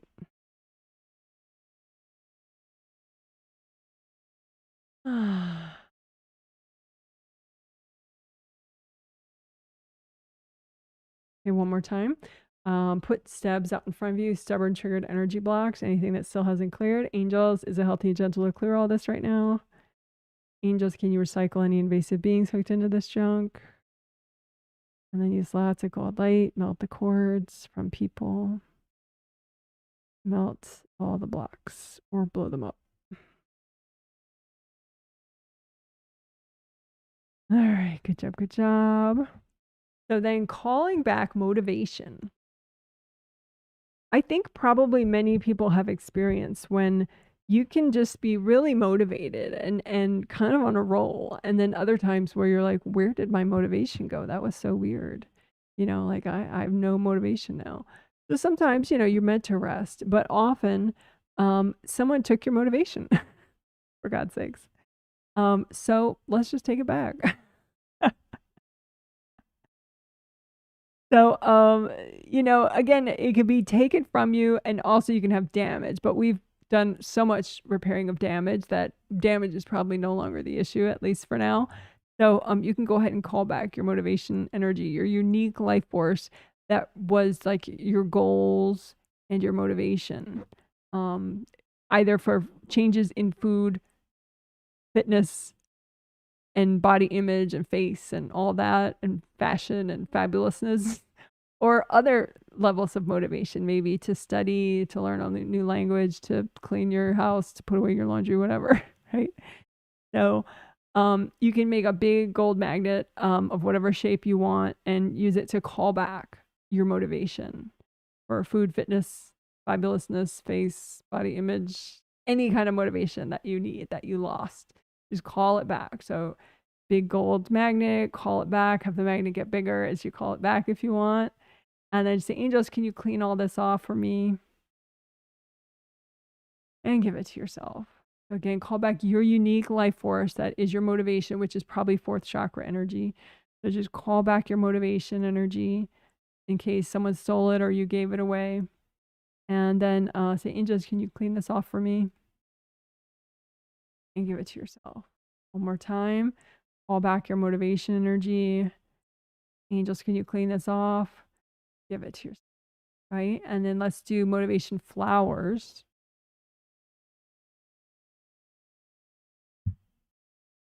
So make energy healing flowers, or if you don't like flowers, you know, bouncing balls or cars or energy cars, whatever. But make motivation presents for yourself, right? So make them out of universal healing energy, gold, light, and/or rainbow colors, whatever vibration that you need to help motivate yourself. The angels, can you check my motivation flowers or my motivation presents? Then give them to yourself. Breathe in, receive. Remind yourself it's okay to receive. It's okay to change. Okay, one more time. Make yourself motivation presents. Many as you want. Angels, can you check my motivation presents? Breathe in.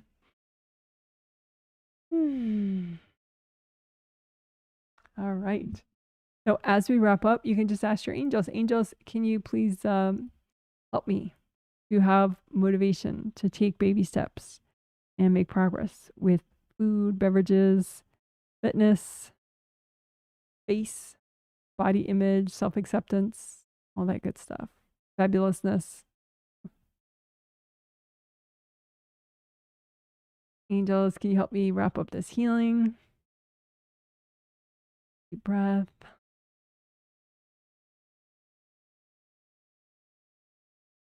Oops. All right, good job. Woohoo, that's a healing. You're amazing. Woo! Yay. Okay, so that was fabulous. So let's take a break.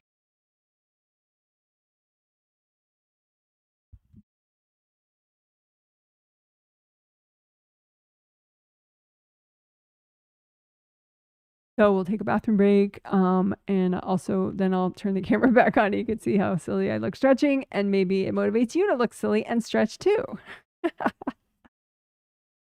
Maybe. But yeah, so let's do that, and then we'll have like at least a half hour chit chat after that about, you know, like follow up things you want to mention about the topic or how you feel after the healing, that kind of thing. Okie doke. So let's do that. I will get rid of the camera so you don't have to watch my empty chair. And I'll be back in a minute or so.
Hmm.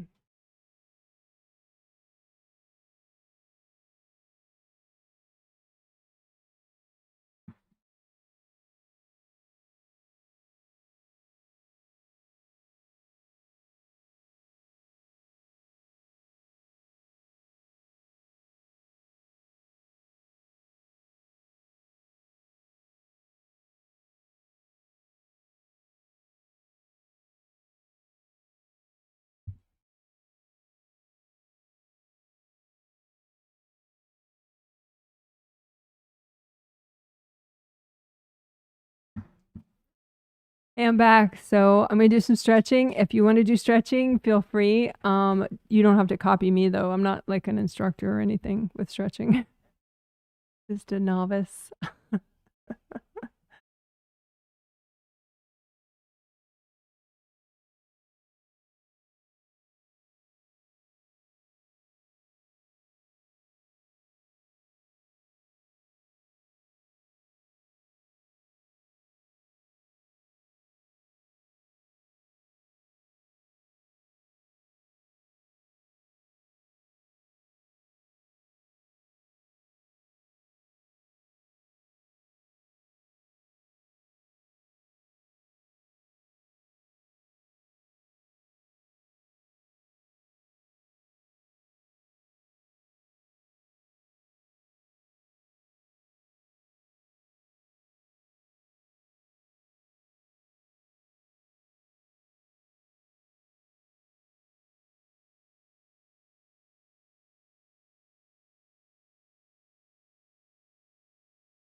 Hello, hello. I'm back.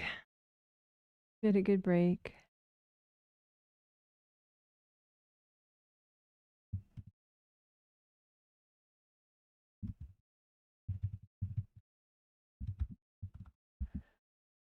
Okay.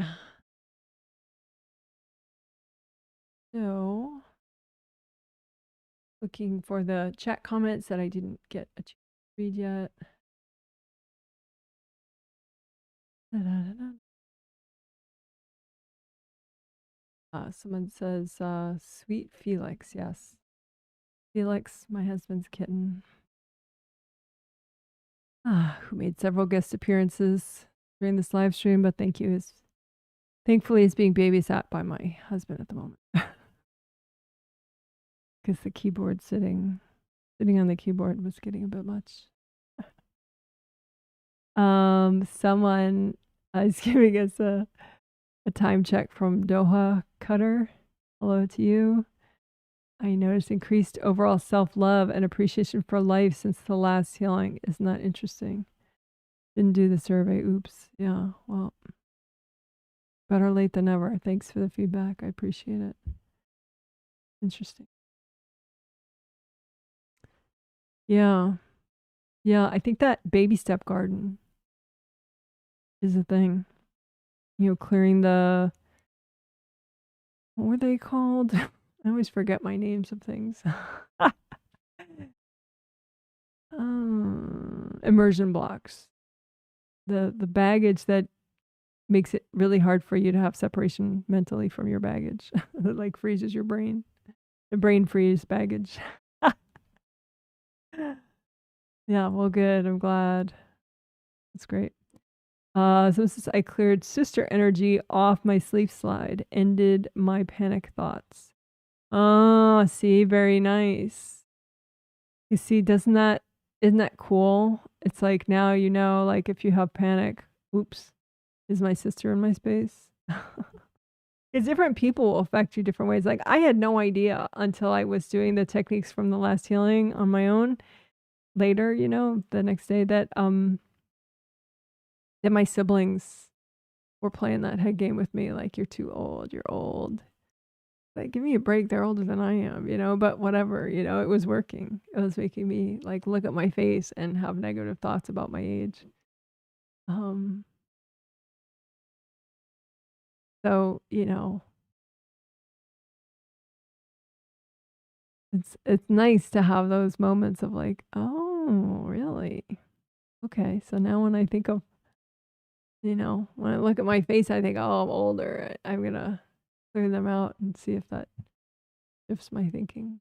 So far it has. So far it works.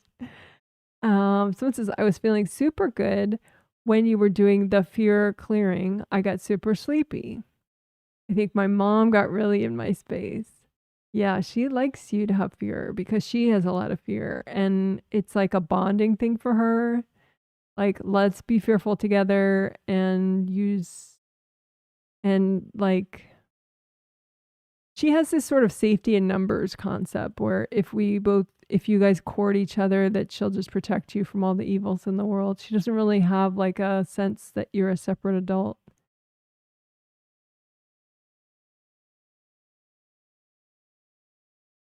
You're saying, I feel like we have a pattern on not accomplishing goals, so it scared her.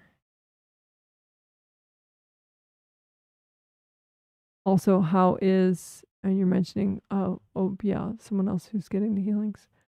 So does your mom have a pattern of, I think it's just the fear. She bonds with fear with you, because she's, it's a part of her identity, like that the world is this terrible place and therefore, XYZ will protect her and so when you start clearing out her fear, she thinks her fear in your space is what's going to keep you safe. Very sort of upside down logic. um but anyway. The other person, how's he doing the sessions? His angels give me a thumbs up. They like it. Helping him grow up. They say part of him is pretty immature, and these sessions help him to get his parents out of his space and kind of begin to consider to act his age. There's a way in which he's not really running his space like how old he is. He's sort of like part of him is 8 and part of him is like 20. So he's working on that. Someone says, what did, and you're mentioning someone that you got the healing for, what did they like about the healing?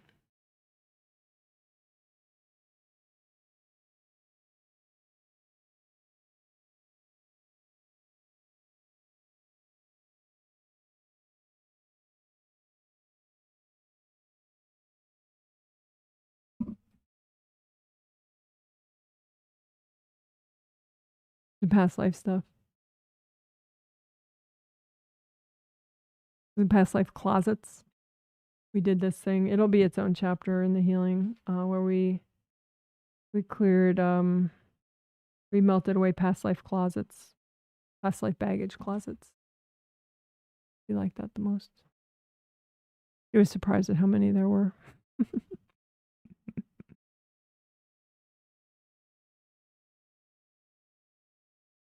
So yeah. Someone says, thank you, Janet. Was super tired until the sleep slide portion of the healing. Isn't that funny? Feeling more alert, but kind of tired, still kind of tired. I've been working hard on applying for jobs. You go, girl. And I feel like I'm in a good scrolled and lost my spot.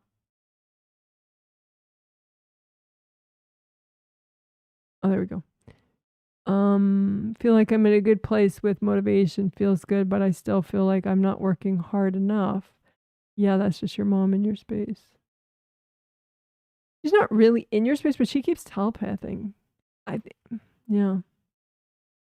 Feels like some old baggage from my parents.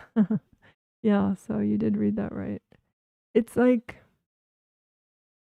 my birth mother was like that quite a bit. It's like, even if I would get like a 95 on a test out of 100, she'd be like, what happened to those other 5 points? Like, always, It wouldn't be like, oh, rah, rah, rah, you got a 90 or you got an 89 or you got a 93. It'd be like, well, where are the rest of the points? Why didn't you get those? It was no like, you're awesome, but what can we work on more? It was just, why did you miss those points? Went immediately to that. So,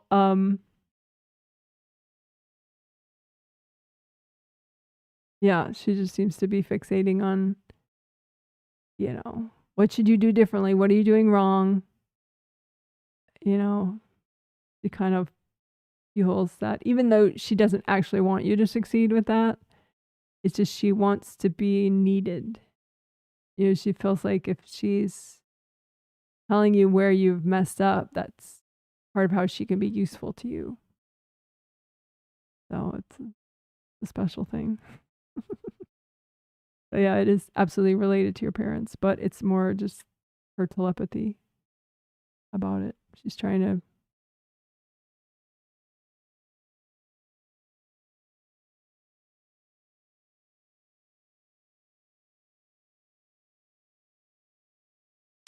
Maybe you could suggest to her that she could take some angel classes about, positive parent-child relationships. Because the angels could work with her on that to evolve more in her sleep. You can just, telepathically suggest that, not out loud, verbally. So yeah, it was pretty accurate read. Someone says, great healing on bringing in our new energy with the work in shoulders, sleep slide, 7th to 8th connection. My issue is that I know when I lose presence, I become passive. My suspects are mother-in-law and sister-in-law. Hopefully working these techniques will help me to bring more of my assertive yang energy to strengthen my space, especially my Wei Qi aura.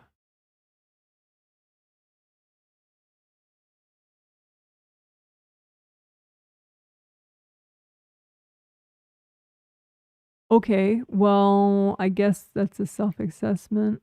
So your issue is, when you lose presence, you become passive. And yeah, I would say those are the right suspects.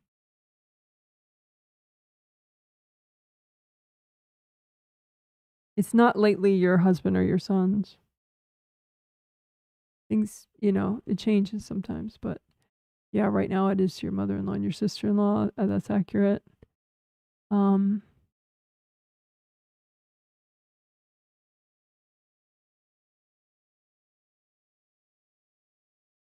Your angels, especially like when we did in the healing that when we did the 3 shoulder meridians as one river. The Sanjiao, the small intestine, and the gallbladder meridian as a river, which will be its own chapter if you did want to redo it. They like that a lot. They think of, like strong shoulders, can help you to own your space.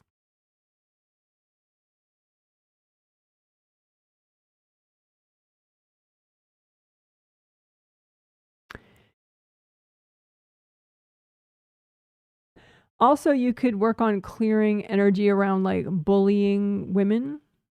Like, when you're around women that want to kind of shut you down.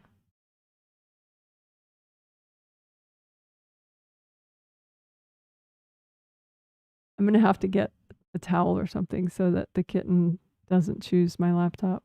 Hold on a sec. I'll be right back.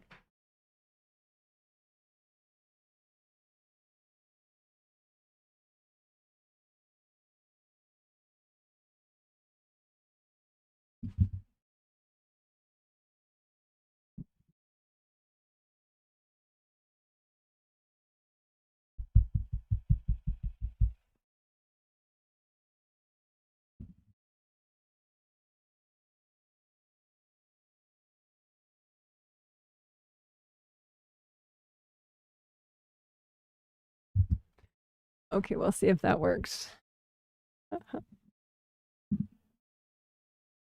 All right.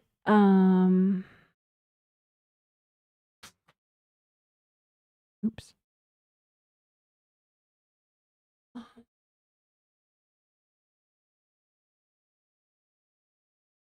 Oh yeah, just didn't work. Something around, so I don't think it's necessarily like more yang energy. It's just like what is your baggage around when women try to push you around, when women try to bully you or mock you? What triggers?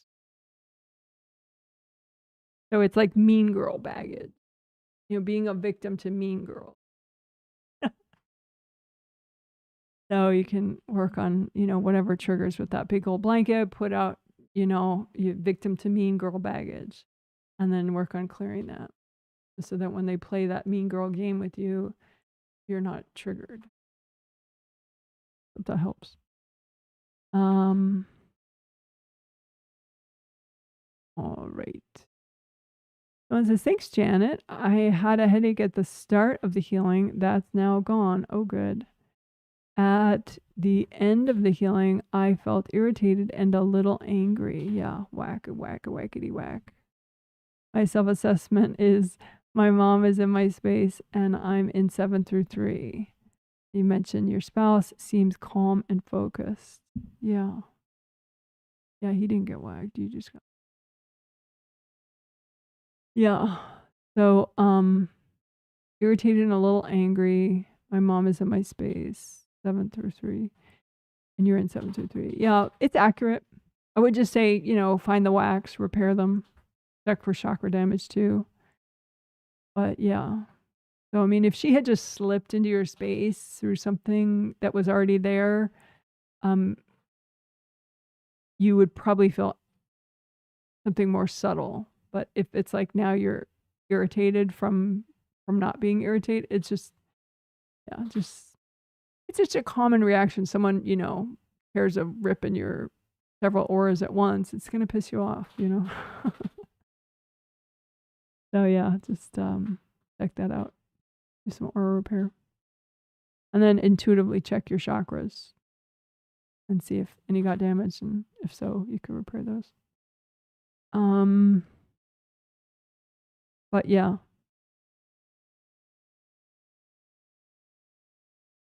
I think the past life clearing, the past life closets was especially good for both you and your spouse.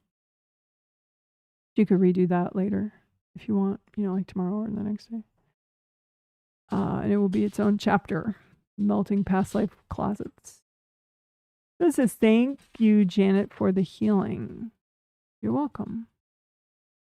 I'll get to the rest of your, there's no rest of your comment. Okay. Someone says, thank you, Janet. My daughter, you say her initial, has been struggling We are making changes to benefit her, starting a program to address these issues. I'm confident with decision, but receiving backlash from family. Are my daughter's angels on board? Yes, they are. And why the backlash from the family? Thanks again.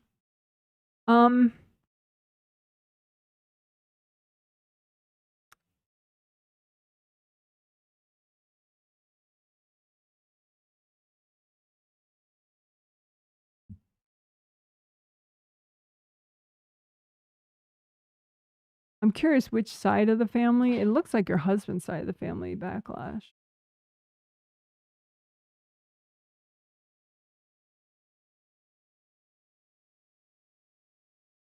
I think it's just sort of a classic thing where the grandparents have boundary issues. You know, there's this expression, my grandchild, my grandson, my granddaughter, and people take that a little too far often. And so they try to make a first chakra connection, even though they're the grandparent and that's not supposed to be there. I mean, unless the grandparent is actually raising the child, like directly raising the child. But otherwise they shouldn't have a first chakra cord. But a lot of grandparents, they do try that. But I think it's just that they're just, it's like they feel like they have more right to make decisions about this child than you do, which obviously makes no sense whatsoever. But it's just not a rational thing. It's like a hormonal turfy kind of a thing. So it's not really logical. It's not like they're making a reasoned decision and going, oh, well, what you're saying is not quite right. You know, you should do this instead. It's just like, it's just a subconscious authority play that, you know, your angels are like, yeah, don't take it seriously. Just, you know, ask them to talk to their angels about it, you know, on a spirit level. To say, well, what do your angels say about it? You know, and then they'll talk to their angels and leave you alone. I hope that helps. So it says, thanks, Janet. Shoulder feels more loose and hurts less after the healing. Oh, good. I saw huge black cubes like mountains when clearing fear. Very cool. Especially regarding future and money. Need to clear this specifically. I tend to get into thoughts of money anxiety randomly through the day. Yeah. Yeah. So the question is, when you start having anxiety about something, when it's like you don't have anxiety and then all of a sudden this anxiety takes you over, like who just jumped into your space? It's like me, when I'm looking in the mirror, I can think like, oh, I still got it. You know?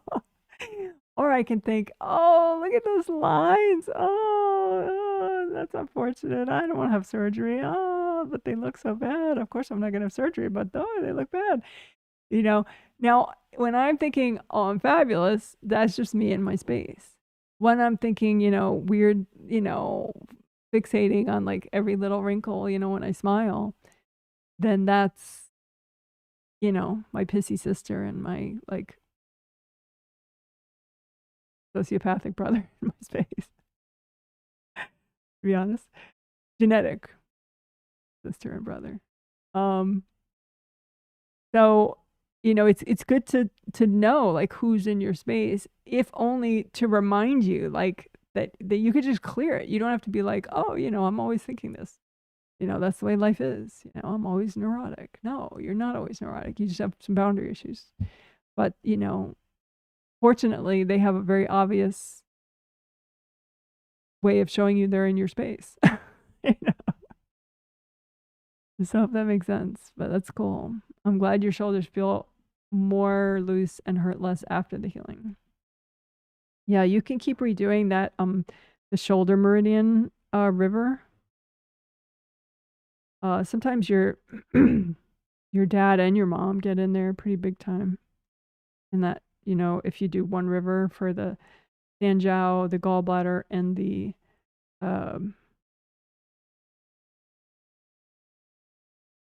small intestine river. One river for all of them. And it's an extra good thing too, because like gallbladder is for self-assertiveness, and shoulders in general are for power and, manifesting, bringing in a lot of new stuff, not owning your space. So, be a good river for you to keep working.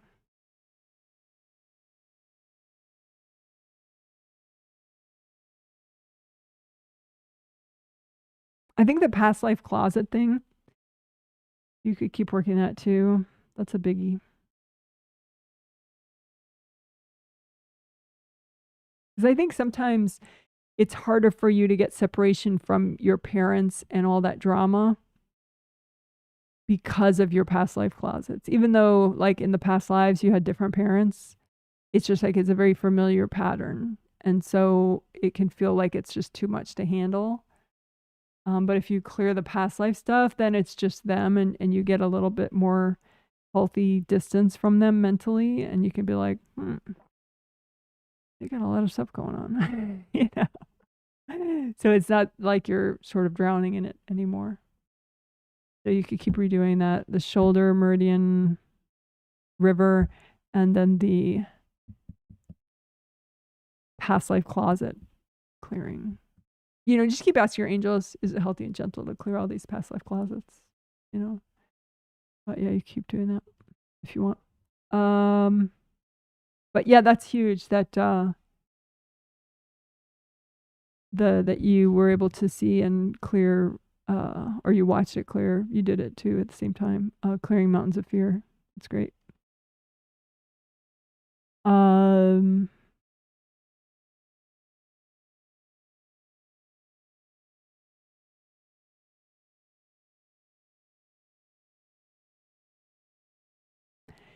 Someone says, thank you so much. I really enjoyed the sleep slide and bringing in new energy during this topic. I got stuck on how I don't feel like I haven't seen any growth in a long time within my personal life, work, or in enjoying the little things. I think I need more. I need to unblock my life path and angry parts of me to start seeing big positive changes. Thank you.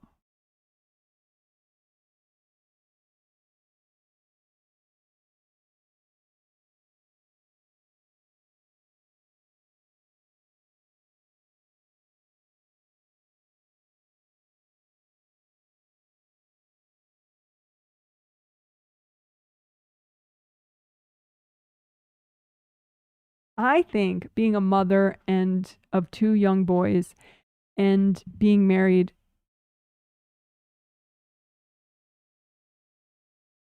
in general, that it is in your way.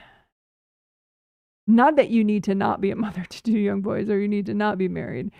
It's just that it's like your personal stuff gets like sort of pushed off the work table all the time, every day. So I think if you could clear baggage that you have around being a mom,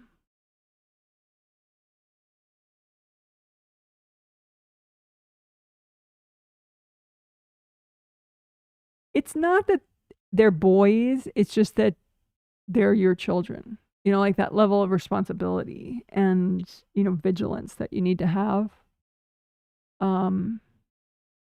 It digs up it triggers a lot of old baggage and just exhaustion from past lives. So if you clear that past life junk, that triggers around, having to monitor others and having to watch over others. Ah!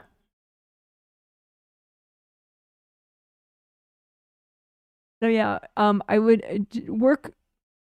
So I think it's your personal goals.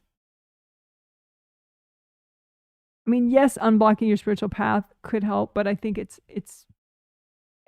like the elephant in the room is that you're a mom and you're a wife, and it cramps your style. But because you have all this baggage that gets triggered, old baggage from different lifetimes, it's not really who your husband is and who your kids are. It's just that idea of that you have to deal with people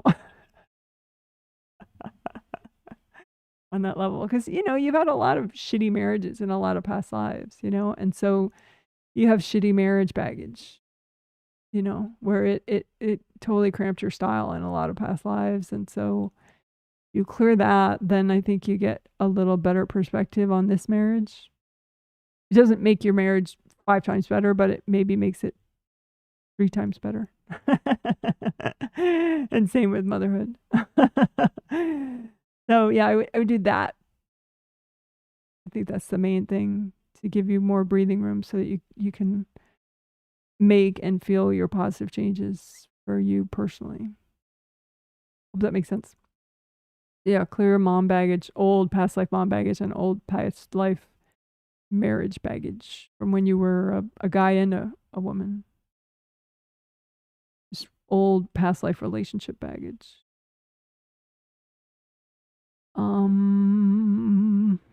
Someone says, I'm wondering if I'm not creating my future on the astral. Something tells me that it is a few things. Also, thanks for the fear and failure clearing.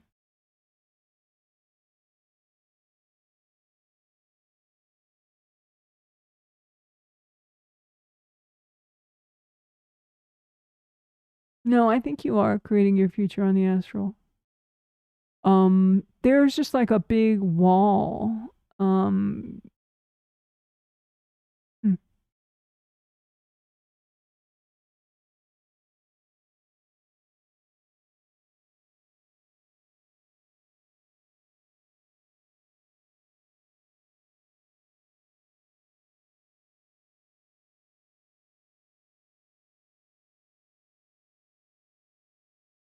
It looks like fear energy from your dad.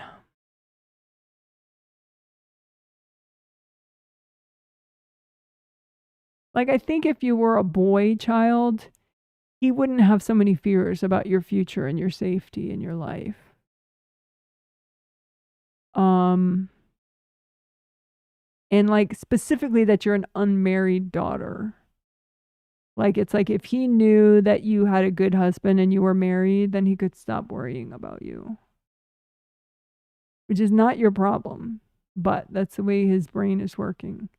So there's all the future stuff that you've created, and some of it is ready to come in, but there's like this big wall of your dad's fear and protection energy. Like he's trying to protect you.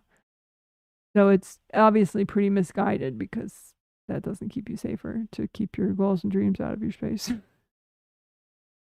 But yeah, so, but no, you definitely are creating your future on the astral completely. They're not in the way of that, and that's definitely happening just fine. But yeah, you could work on clearing your dad's fear out of the way of you bringing in new positive change. Yeah. So dad protection energy, dad fear / protection energy. Hope that makes sense. He means well. Someone says, hi, Janet. Thanks for the help. I think that's what that means. Is my lack motivation wife in my space? Depressed, intrusive beings, energy depletion, or all? Okay, so you're saying, is your lack of motivation, okay, so you're wondering what is the cause of your lack of motivation?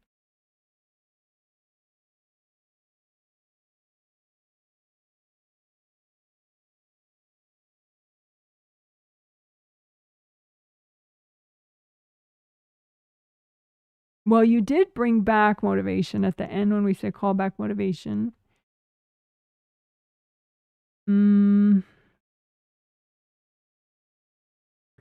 Your wife blocks you in certain ways, but not with motivation.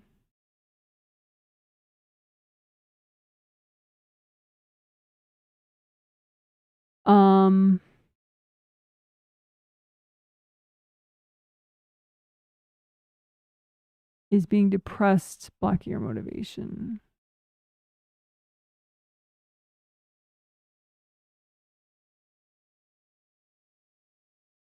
Kitten on the keyboard again.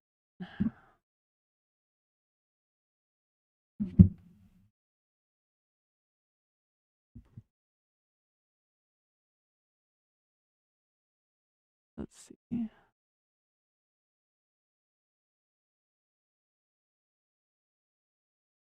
Okay, good. Nothing got typed. Nothing got typed that you can see. I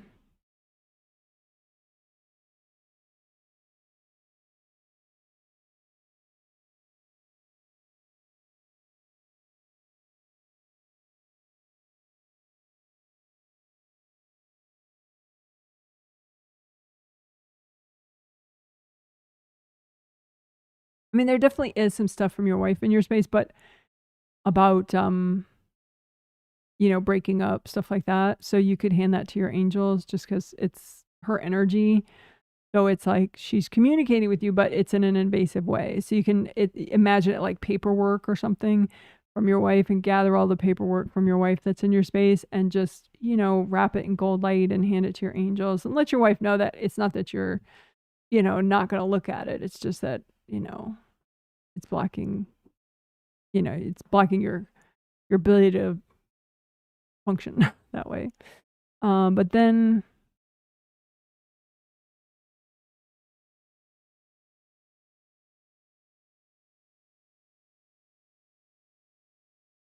when I look at it, it looks like your lack of motivation is like long running. It's not particularly recent. It's just more obvious recently, but it seems like there have been times in your life where you're motivated, and then you'll go into a time when you're not motivated for like 5 years. And it seems like it's not a new thing. So it looks like it's just like from top, you get like a lot of aura damage here. So then you'll get a lot of invasive energy coming in. And it's just like, it's like if you have a garden for motivation, then all of a sudden all the flowers die. So I would say that you probably experience it together with depression, but I don't think the depression is the cause. I think it's just aura damage, and then your chakras get damaged, and then you pop out and give up. So I think it's mostly aura damage and chakra damage. So yeah.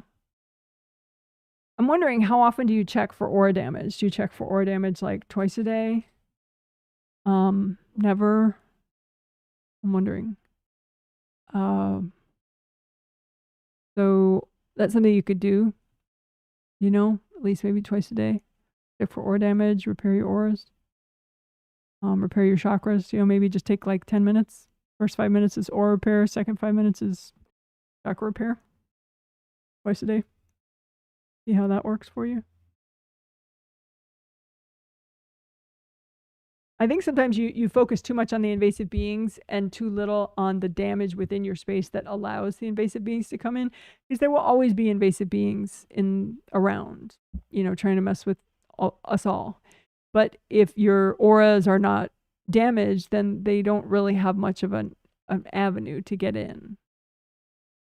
So I would say focus less on, getting every last invasive being out of your space, and focus more on just basic, 5 essentials type stuff. And I'm wondering, if you're spending too long on it and then you only want to do it once a day, try to do it quickly and efficiently multiple times a day, so that maybe that'll help. Yeah. So I hope it helps. But no, I don't think that's your wife.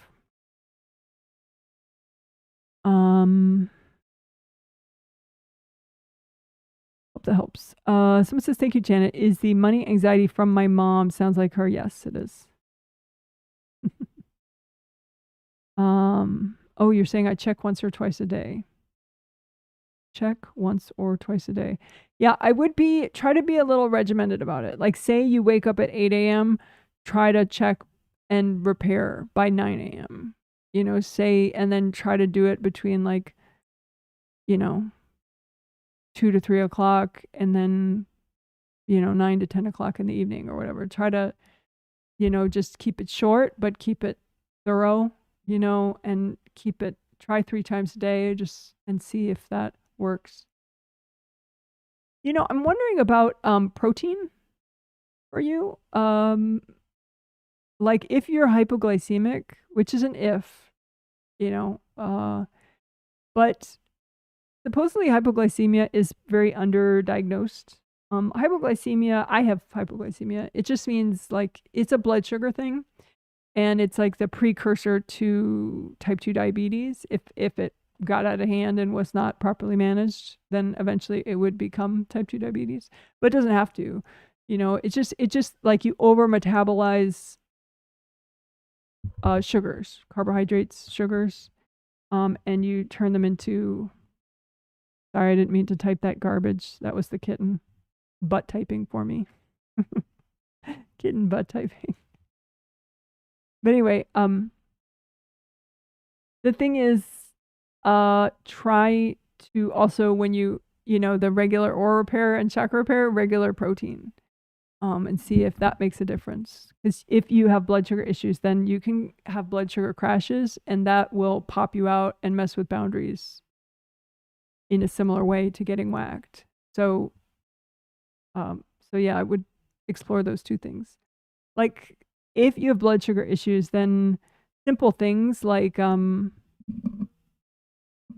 know, having just bread could crash your blood sugar. Whereas if someone doesn't have blood sugar issues, they can have bread and it's like not a big deal at all. You know, and so like for me, I have to have very regular protein and like significant quantities of protein throughout my day. I mean, it's not all I eat, of course, but you know, I can't have carbs with no significant protein. And the thing is, carbs includes alcohol, it includes fruit juices and natural sugars, all that stuff. So I would investigate both those aspects. And then you're saying you are helpful. The idea of taking my wife's energy as paperwork to give to the angels to process is funny. I like the concept. Yeah. Yeah. It's good to keep things simple. Simple is still extremely effective. That's what a lot of people don't understand with energy work. Be very effective, even though it's silly. Silly and quick. All right. Well, cool. So I can do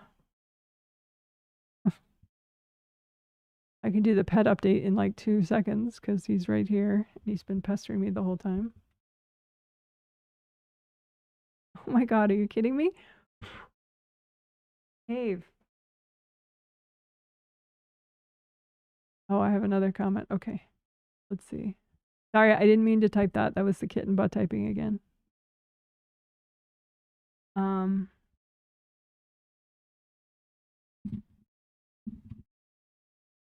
gonna have to do some kitten extraction. Hold on.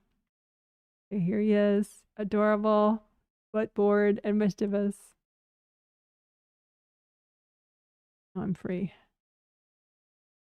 Okay. Someone says, hi, Janet. Thanks for the healing. Yeah, I'm going to get this off the screen. Bugging me. Hi, Janet. Thank you for the healing today. You're welcome. I've been hearing a lot of subconscious stuff.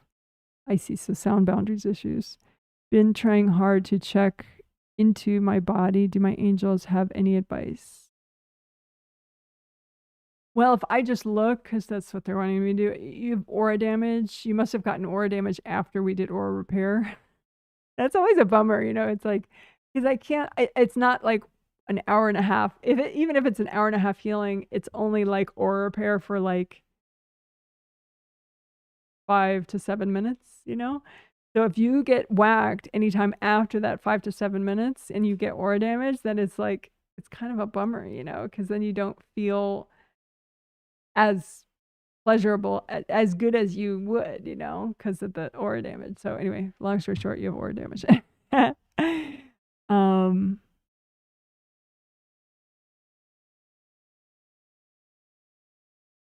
Your good karma windows, 3, 2, and 1 are a little bit.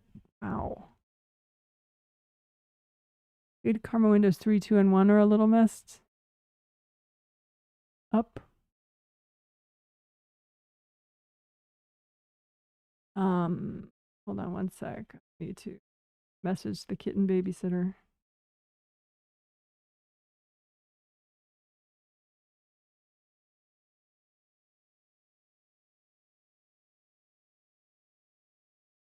Oh, thank you. Thank you, kitten babysitter. Oh my God, he is a tyrant. He's merciless. Okay, yeah, 3, 2, and 1. Could use a little help. Angels, can you recycle any invasive beings here?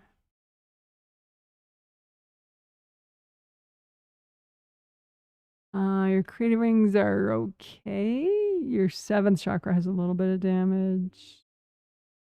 Angels, can you recycle any invasive beings?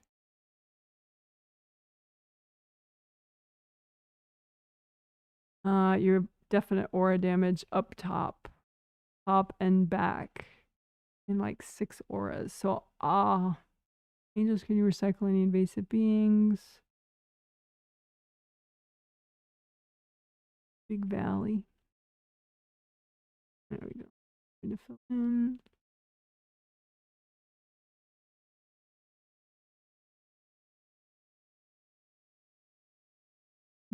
Your telepathic mesh in the front of your 5th layer is like ripped up.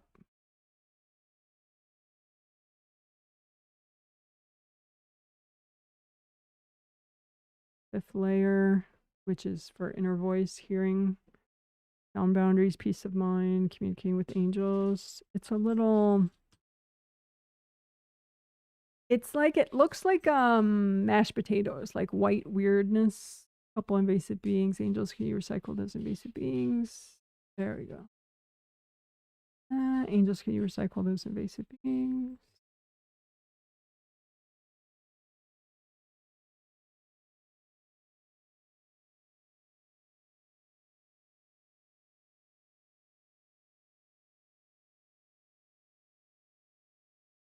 Yeah.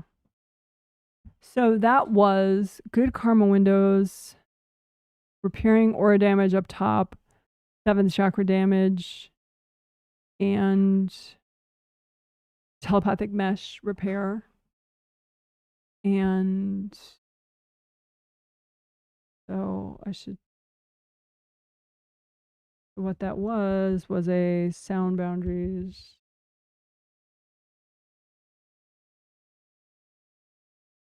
demo. Okay, so that was, I'll try to make a chapter for that. Just to remind people, because a lot of people do have sound boundaries issues where you just hear negative self-talk. And so those things, good karma windows, aura damage, chakra damage, telepathic mesh, and 5th layer work. 5th chakra too, but your 5th chakras are okay. They're a little blocked right in front there. You could do that a little bit on your own. So I hope that helps.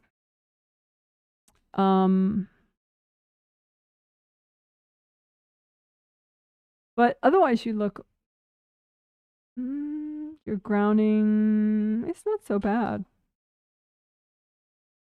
So you can, I guess maybe post under the video later, or you could post now if that helped.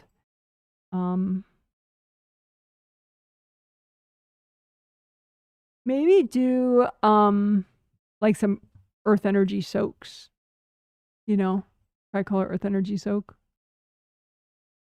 Because it seems like sometimes your chakras, they spin a little too fast.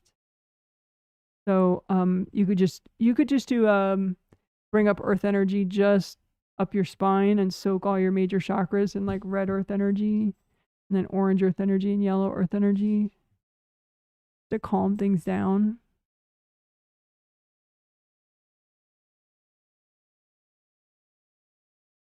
Yeah. Okay, hope that helps. So now we'll do a quick garden update.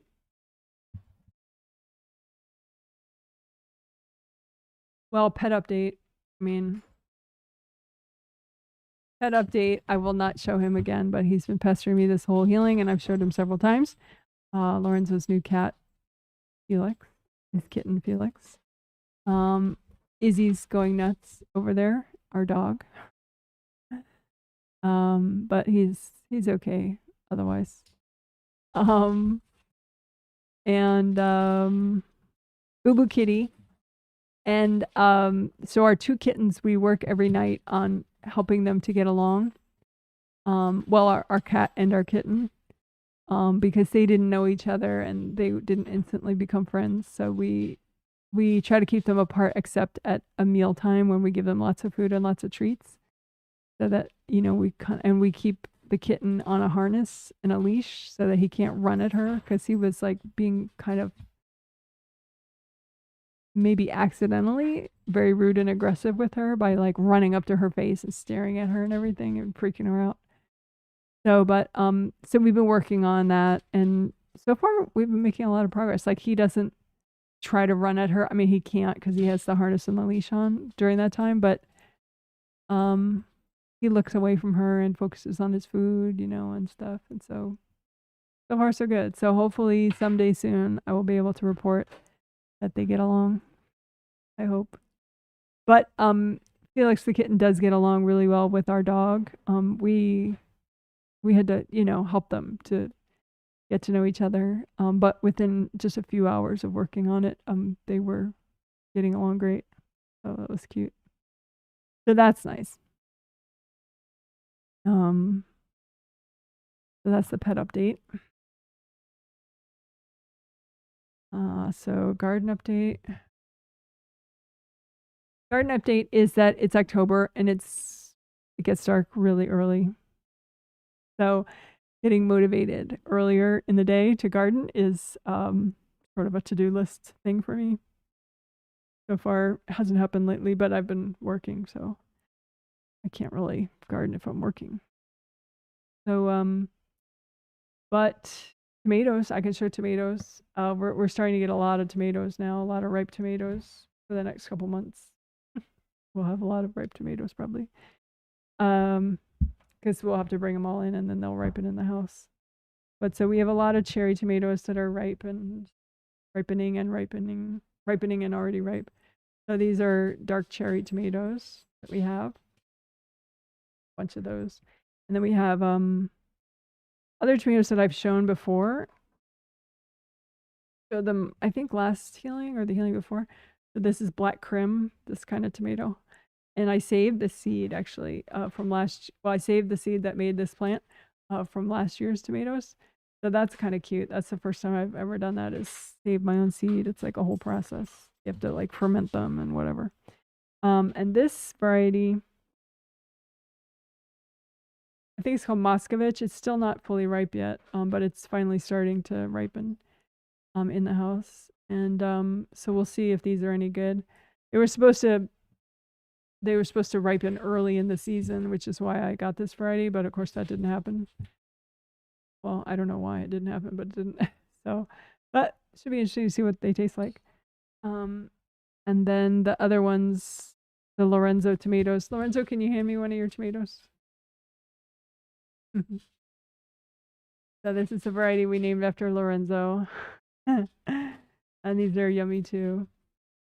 And then we have figs. And I don't know that I showed the figs last time. I just talked about them. So we have a little fig tree. And these are the figs. So they're tiny. And we pick them and then they get more ripe in the house. So they look like they're really tiny. But they're good. Cute. So those are our figs. And that's pretty much it. That's the garden update. So you guys are amazing. I hope that this healing was helpful for you, and feel free to put any comments you have under the video if you want.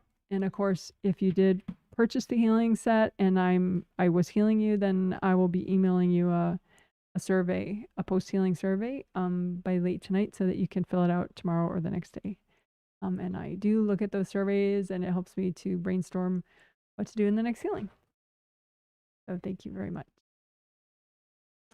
And if you do want to purchase a healing set for yourself or a loved one, this is my website, jwhealing.com. and you can check out the website, and the rates are extremely affordable, I would say. Um, so there's that. All right. You're so amazing. Yes. Have some butterflies as we go. Okay, bye. You're amazing.